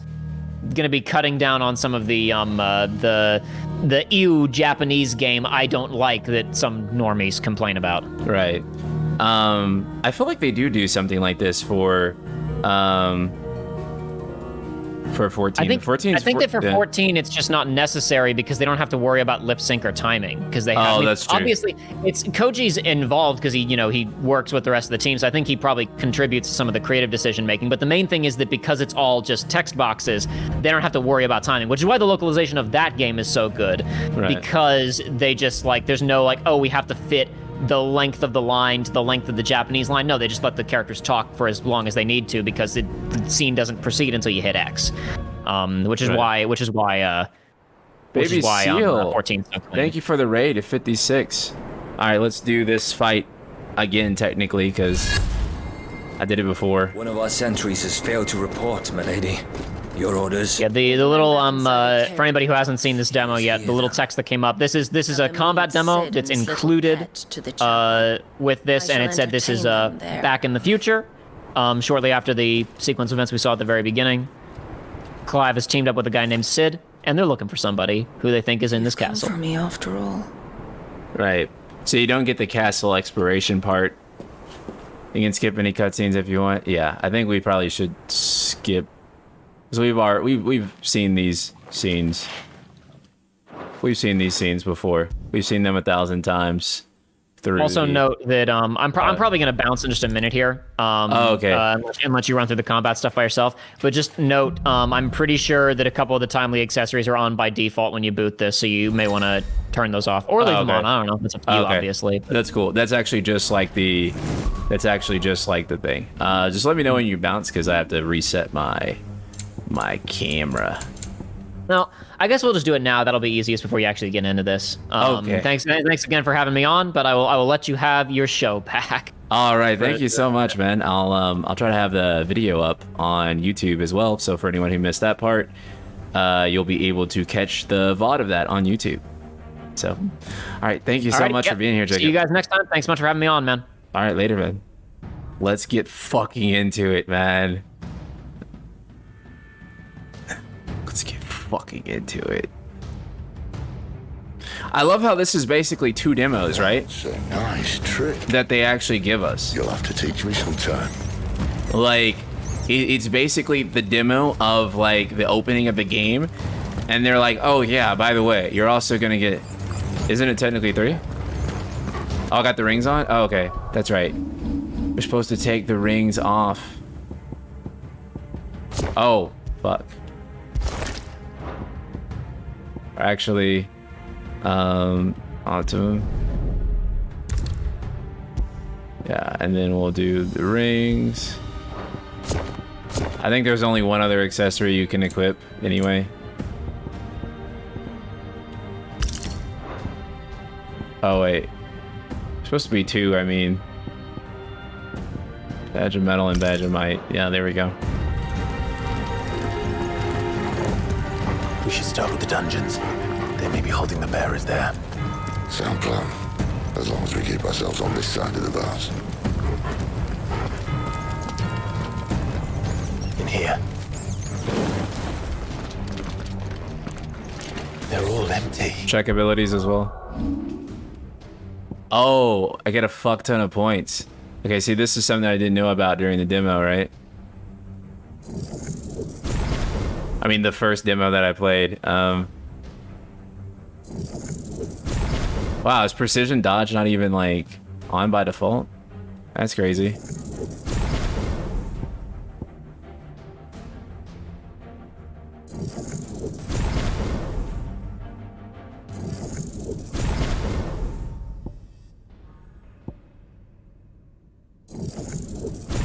Go with all these abilities.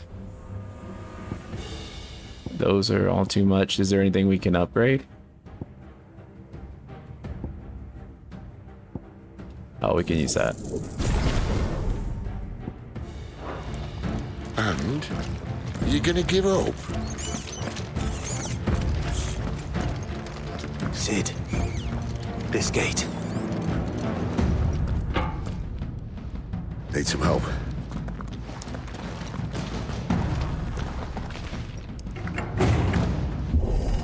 What do you think? That I'm doing most of the lifting. Love the interaction between Clive and Sid. All right, yeah, Clive?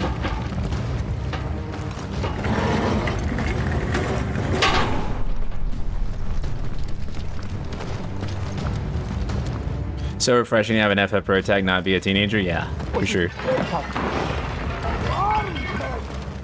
Did you hear that? I mean, most FF fans aren't, you know, young anymore. We're fucking old now. Good news, right? Your search is over. It's over.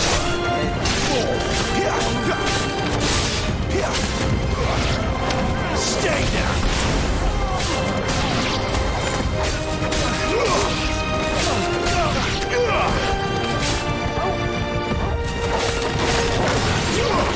Okay, forgot for a second I had Torgal as well, right? That's enough. So, where to next?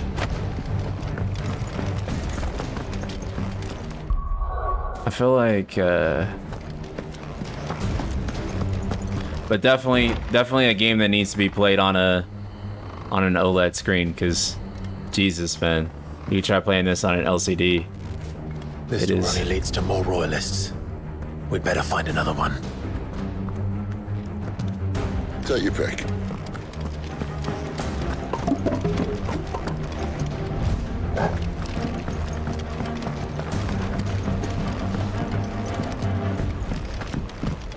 How about a window? FF Union, how's the vibe? The vibe is pretty fucking good, actually. Pretty fucking good. This is a Game of the Year contender, I'm happy to report. Yeah, the vibes literally could not be better. Imperial Garrison.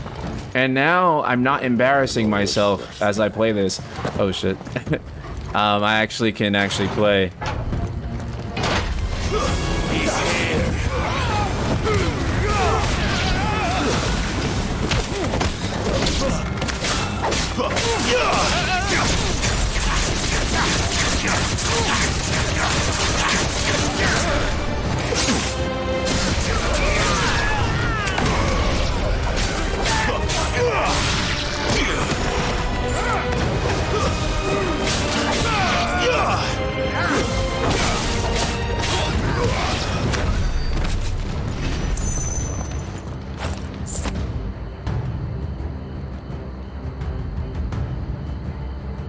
I'm sorry, y'all.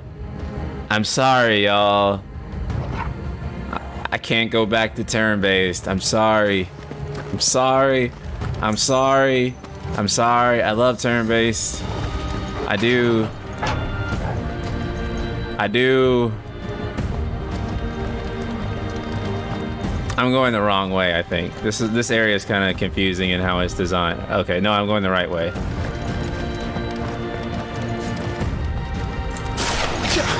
Oh wait, I got the wrong one.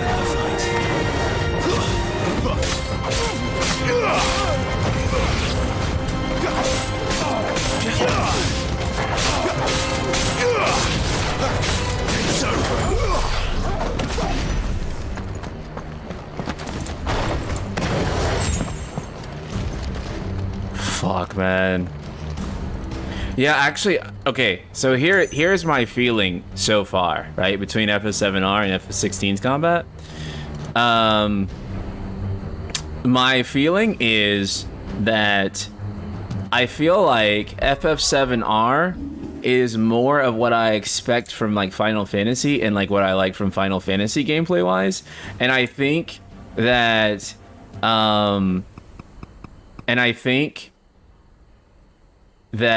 Final Fantasy 16 is more of what I like from video games in general. Does that make sense? Like FF7R is more like this is specifically like the Final Fantasy thing that I like.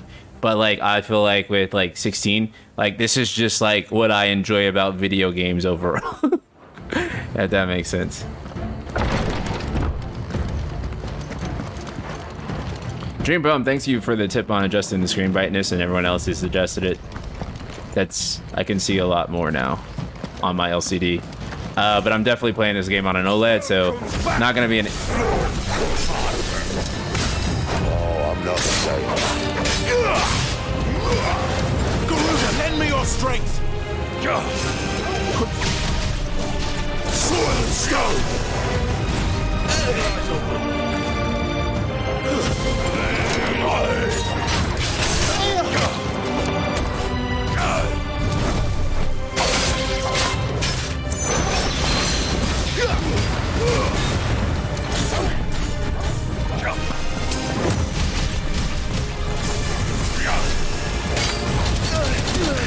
Shit.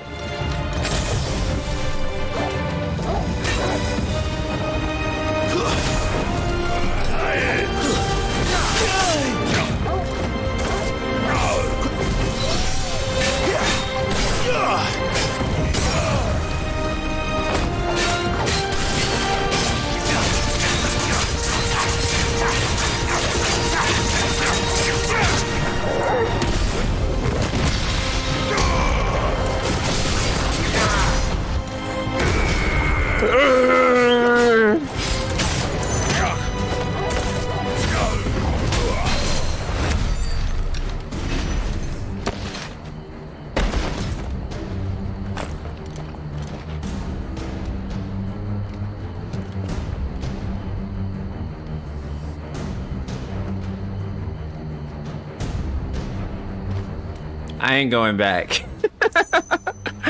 I ain't going back, bro. I'm not. I'm sorry. I'm sorry. I love turn-based too. But I think this is what they need to do. I think they're doing the right thing with this game. I'm sorry, man. I'm sorry. This is what I fuck with, man. I'm sorry, dude. I'm sorry. This is just too fucking good, dude. I just love you, Benedicta. These poor sods didn't know what hit them. I do want Persona to stay turn-based, right? But if Final Fantasy is gonna have combat like this, then let it fucking have it. Let it fucking have it, dude. Oh my god, let it have it. Let it have it, let it have it, let it have it, dude. Increase the Scarlet Cyclone by 8%. Okay, cool. Oh my god, let it have it, dude.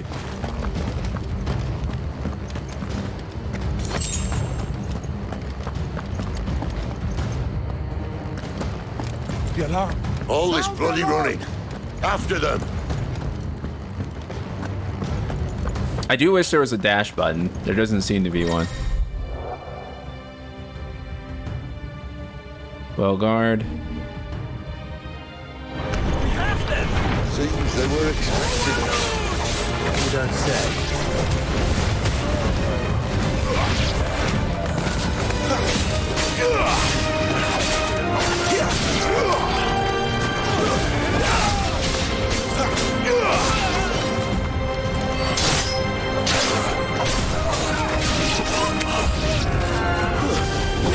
Give them all you've got, boy.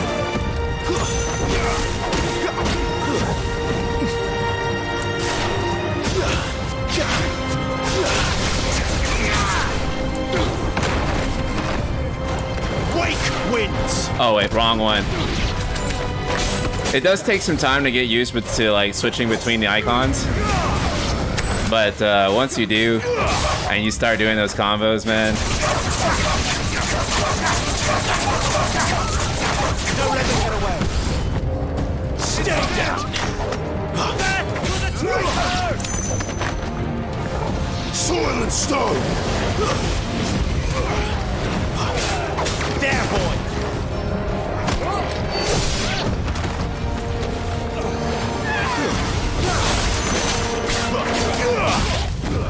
Oh, that hit nothing.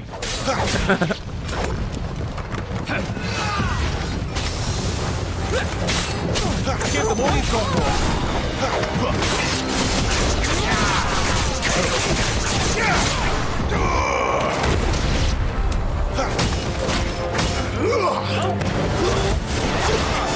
Okay, wait, so I use... Oh, okay. And that takes them out of their thing. They're out of their stance. It's over. Okay. Okay. I just played through this part again. I'm obsessed with this game, and it's just a demo. I know, dude. Oh my god. Oh my god, dude. I'm so sorry. I'm so sorry. You can use Burning Blade. Hold down. Got it. I think I also got this too, right? This game fucks. Oh, this game fucks, bro. Oh. This game fucks. The only way is through the chapel. Then Great Grieger must have plans for us.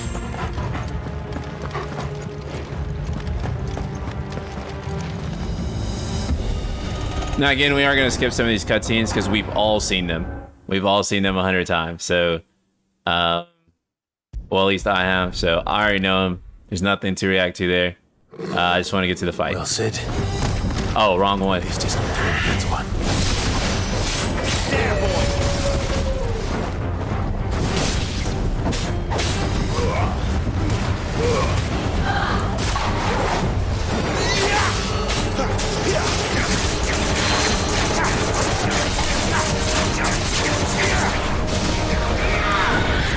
Oh, crap. I accidentally hit the button.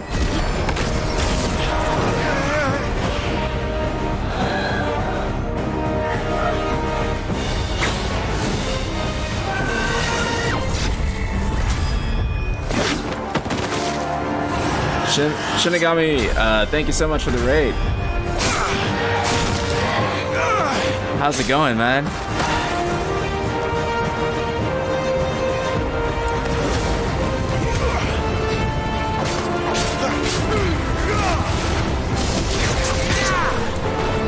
Oh fuck, I'm out of...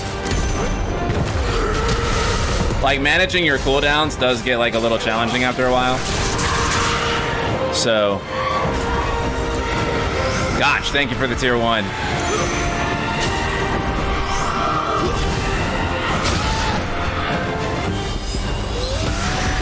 Guess we're ready.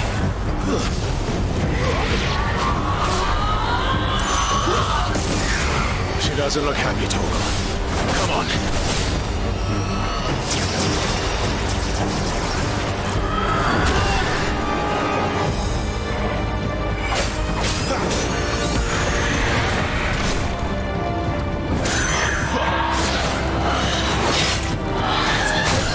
Hey, double trigger time. If she stopped dodging. Gosh, thank you for another tier 1.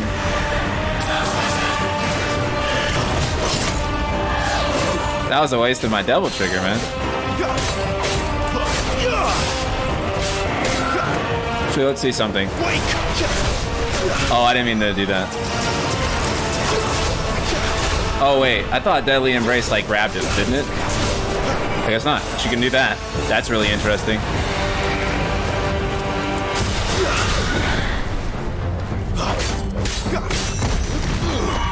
Shit. Not this time.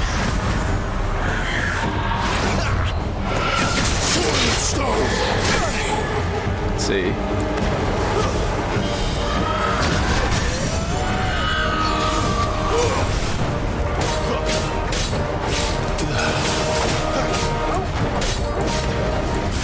Let's see what I got. Oh, fuck. I'm wasting my shit. Okay, let me not do that.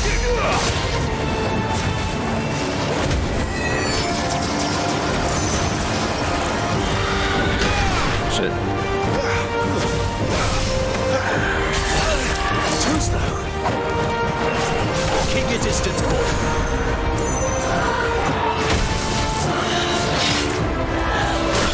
Okay. Let's put strength on it.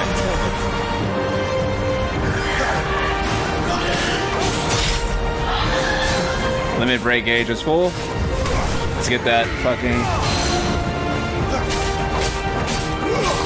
Oh, wait, I'm doing that. I'm not using Torgal. Again, there's a lot of stuff to manage, so...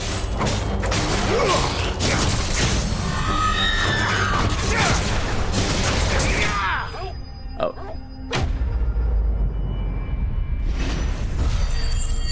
One thing I noticed, too, about, like, say, like, Garuda's move that combos in the Titan's move, you're kind of going to want to set that up so that it's easy for you to do, and they do it, like, on this demo, because you're just going to click over with L2, and then you're going to have that ability ready. So I feel like for your combos, there's actually a sense of strategy in macroing the buttons in the proper way so that you'll actually be able to pull those combos off easier, right? Between your square and your triangle button.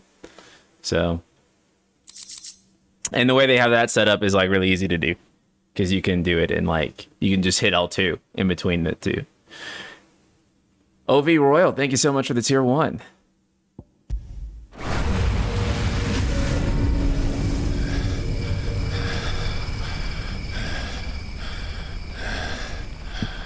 Okay, again, we're going to skip past these scenes because we already know them.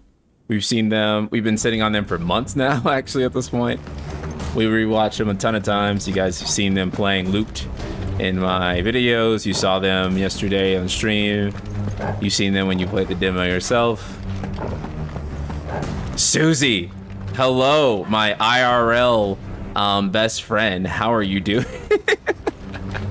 Susie, does this game fuck or what? God, does it fuck? Oh my God, does this game fuck?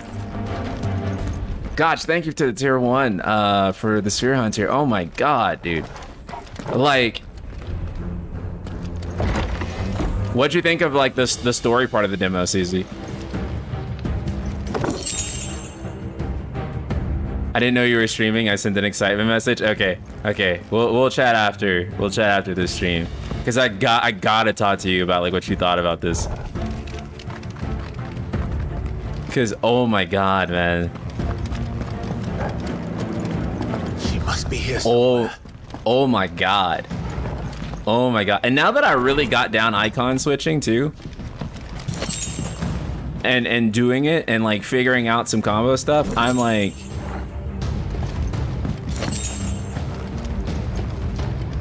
baby mode settings at SGF really helped me. Yeah, so basically, for you guys who don't know, Susie was playing it at Summer Games Fest. She did not know that the rings, the timely rings were on by default, and was like, what's going on? Because there's some stuff will like play kind of weird, right? If you have them on, and you don't know you have them on. So this was her first time actually getting to sit down and play this stuff, and it not be like fucking weird. So that's awesome.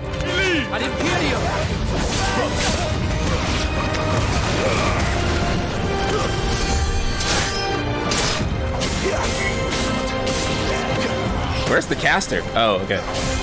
Keep your distance, boy.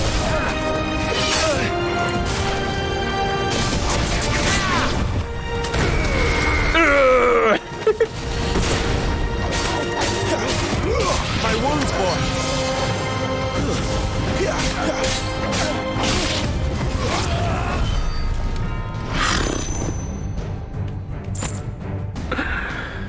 Gotch, thank you for the 4 tier 1 gift subs. Yeah, I remember you telling me that about like all the automation. I was like, what automation? I was like, this game's raw as fuck. There's like no automation on this thing. That's why the rings are there, because actually, and you know, that's kind of a problem too that 13 and 15 had, that like 13 and 15 were like heavily automated games. 12 was too. The only difference with 12 was that with 12 you had to automate the game yourself, right? Like you had to like put the gambits in. With this game, there is no fucking automation unless you have the rings turned on. So it's all you. If you're sucking, it's you. If you're God, it's you. It is all you. Like, and nobody else. How is the FPS? Out of tower. So, Susie, I'd love to hear your opinion on this too. But the FPS for me, it was not like, the dips aren't that crazy to me. Like, I'm not really like How lazy wants us gone before super bothered by it.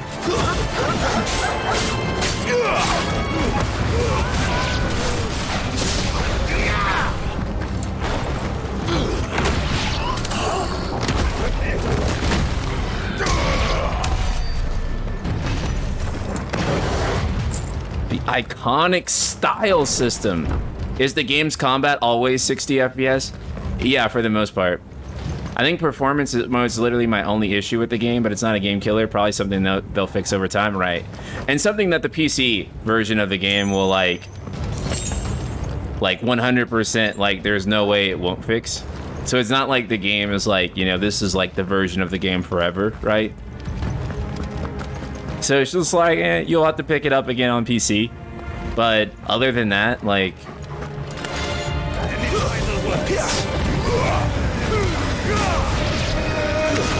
Stay down. God, man. Phoenix's abilities are my favorite. By far, if you can't tell.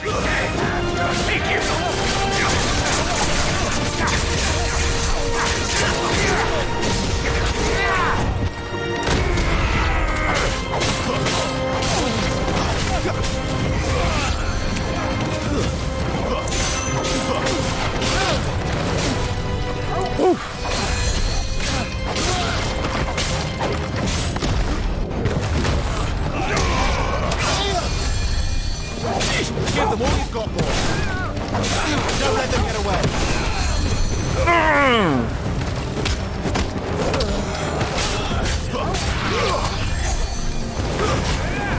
Give them all you've got, boy.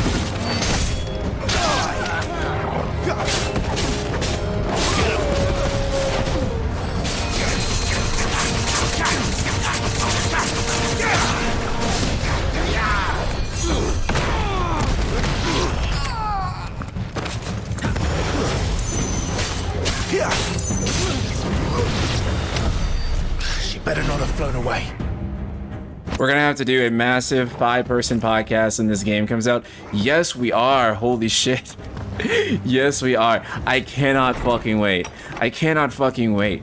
I have never felt, I don't even know like when the last time I felt this way about any game was after playing it. I'm like foaming at the fucking mouth right now. Combat, baller, story, baller, music, characters, baller. Like, the game just does not fucking miss. It's just all baller, bro. No holding back. Oh, wait, what the fuck? Oh, what the fuck? Okay, this is a mini boss. Fuck it.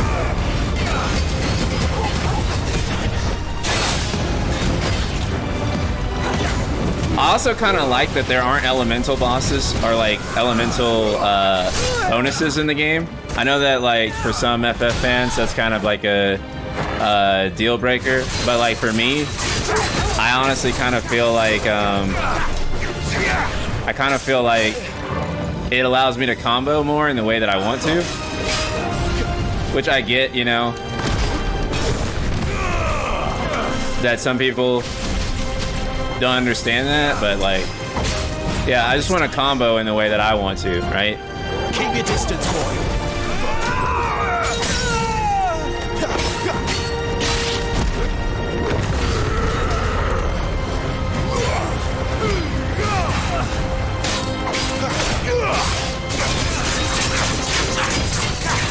There's still some sort of elemental weaknesses, but they call it Eikon vulnerability. Okay, right. So it's not completely gone. How does that work? Okay, I gotta figure that out. Figure that a little bit more. There's a good boy. Get him, boy. Give them all you've got, boy.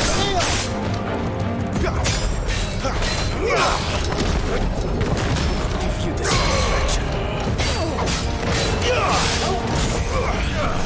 What the fuck? Don't let them get away. Sick of Torgal.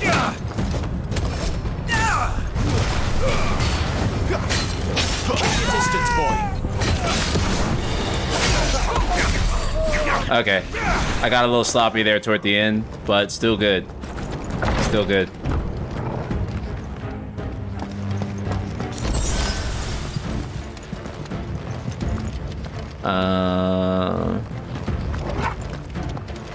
Where'd I go? Over here. Love that there's no fucking mini-map, by the way, right? I think if you can design your games without a mini-map, you always should, especially in an action game like this. You'll die by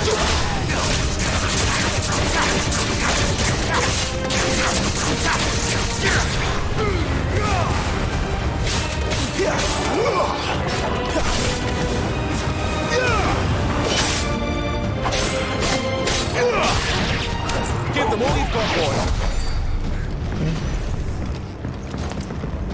Iconic vulnerability is something else. Game has no elements. Okay, that's something else. Oh, okay, but they may be weak to certain icons. I think that's what it is. Right, like they may be weak to like specifically Garuda. And stuff like that is usually to encourage you to be like, hey, this moveset is really good to use Garuda on. We built Garuda for this, so use Garuda, right? Or Phoenix, etc. And that's just good game design because it encourages you to do things the right way. And when you notice that you are doing things the right way, it helps you be good at the game. So again, we've seen this scene. I love being called the Little Lamb. I really do. No, chat. I did not ask Nina to call me a Little Lamb in person. But she is incredibly nice, incredible actress. I have a lot of respect for her. It was wonderful meeting her. Keep your distance, boy. There, boy. Oh, am I out? Fuck, I'm out. I didn't realize. Not this time. Oh, too far.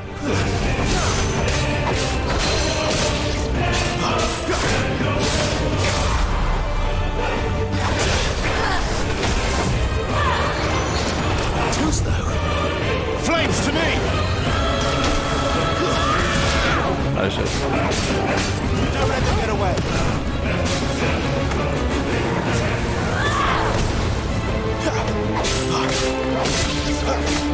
Give them all you've got, boy.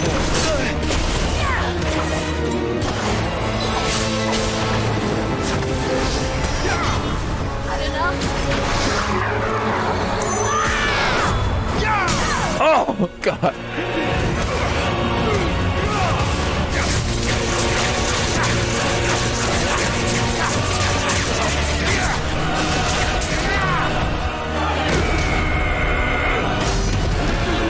Oh shit. That was a waste.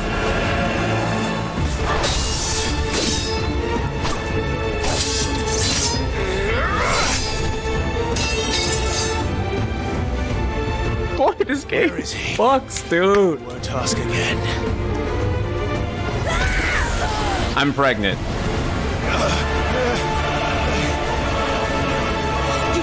I'm pregnant. I'm pregnant. I'm pregnant, bro.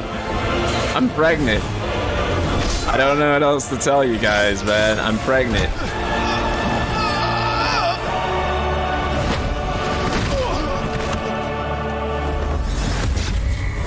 This game got me on all fours. Like, I ain't even like... My arch is like so real right now, bro. This.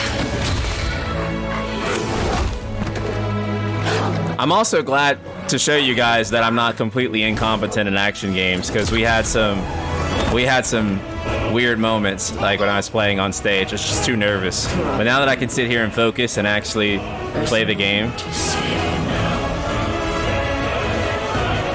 boys, I'm busting it wide open for Final Fantasy XVI right now.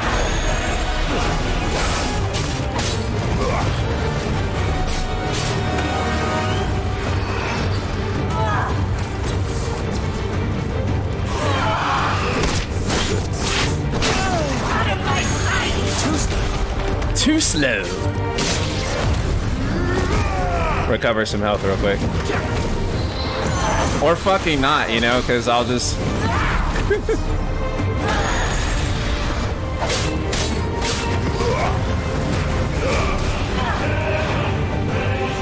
Okay.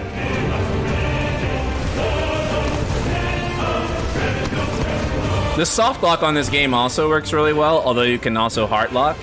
For the most part, you can get away with just using the soft lock if you want.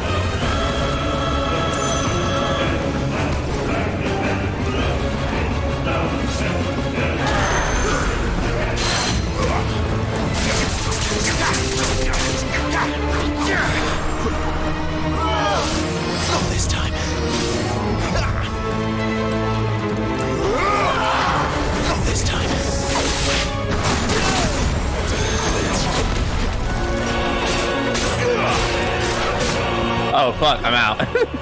I always do that. I always think, oh, this is the perfect time to be like, you know.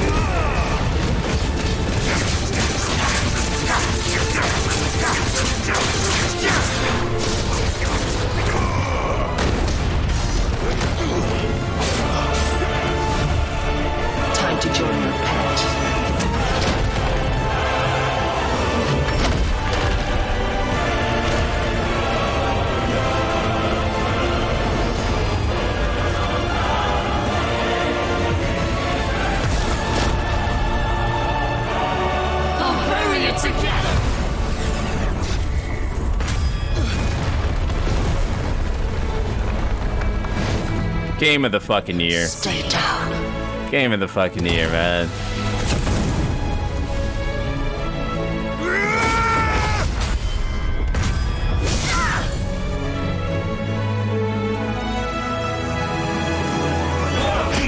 Oh, wrong one. Fuck.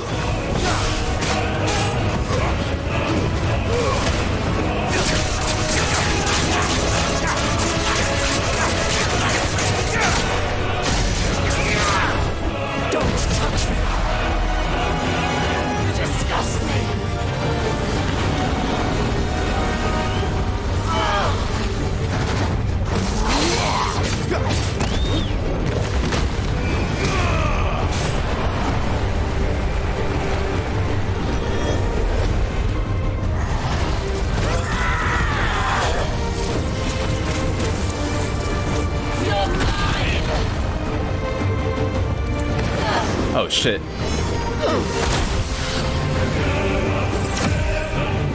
Shit. I love how she uses Deadly Embrace and then you get Deadly Embrace, right? So it's not just the cutscene attack, and she uses it in the same way that you can use Deadly Embrace in the game. God, I wish that was me.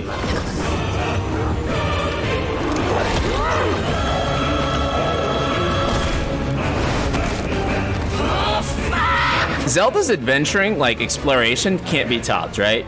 But I feel like I'd rather play combat in this game any day.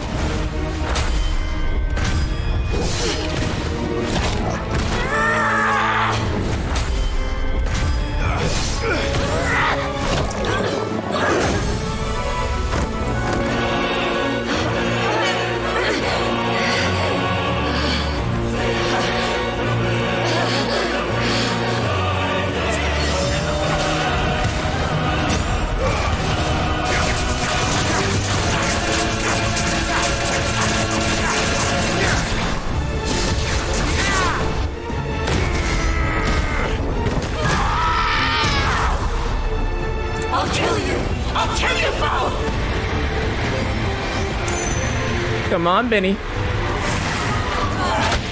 Whoop.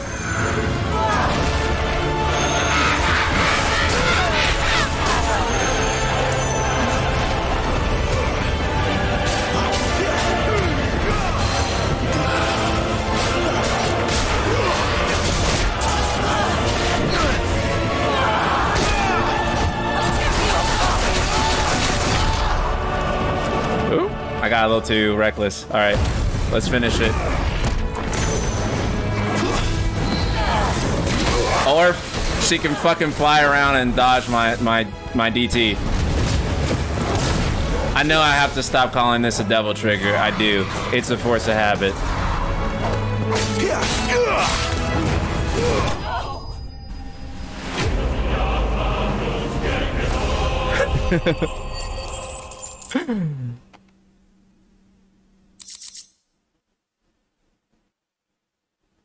The scene and composition in this game is unreal. The story and voice acting, yeah. I think people were over-expecting the combat to feel like DMC5. It is not really DMC5 at all to me. At least not. Only similar thing is Eikon. It's not that DMC5. It is a game that if you like DMC5, you need to play this, right? But it's not like... It's not that this is like, oh, if you like DMC5, this is DMC6. Right? It's not. It's its own thing. But it is very much like if you play DMC, this is basically the game you need to play. Oh, is that the end? Okay. So I guess I did get like one exclusive thing at the thing, which I didn't even do on the live stream, not until after, where basically skip the cutscene though. I did because I thought they would let us do like what they did in like the demo there, where there was like a second menu option where you got to play the Eikon fight, but you don't get to play the Eikon fight here. Getting locked out of things. Oh, sorry, that's you don't get to actually play the Eikon fight here, and that was that's not really disappointing, but I do wish that was like a thing where you got to like play the Eikon fight, because I feel like a lot of people would want to play the Eikon fight. Now, actually, maybe it's not a good idea, because I feel like if you did get to play the Eikon fight, like it may not sell the game as much. No, dude, I mean, Spider-Man will be really good. I could totally see Spider-Man being like an upset and winning, but like for me right now, it's between Tears of the Kingdom and Final Fantasy XVI. And talk is a sequel. TGA doesn't prefer sequels. They don't, but they do prefer Zelda and first-party Nintendo, right? Like, let's be honest. And this is not to deny that Tears of the Kingdom is not a very deserving game, because it totally is. But let's also not deny that Nintendo first-party gets like the best treatment, right? And again, that's not to say that I don't think that Tears deserves like game of the year, because I actually do think Tears is like probably the biggest contender for me. It's between this game and actually it's a three-way tie, because I think Resident Evil 4 is really good. I just think that like when it comes to like game of the year, people always factor in scope into these games, and the scope of like Tears and FF16 is like so much bigger. But I think RE4 Remake deserves to be in the conversation too. And yeah, dude, I don't think we've ever had like a game of the year like this, like multi like a tie, like in this many different directions, right? Like this many different games that are obvious game of the year. Like last year, it was like Ragnarok versus Elden Ring, right? That was it. Like 2020, it was like FF7R versus The Last of Us 2. This is like Spider-Man 2, Resident Evil 4, Tears of the Kingdom, FF16. Like this is like the most competitive game of the year season, like year that I've ever seen. Ryan, would you know when we get interviews or Rebirth? I do not know. I do not know. Now, people were saying like, people were like, how are they gonna shift like the attention from Rebirth back to Final Fantasy 16? This demo.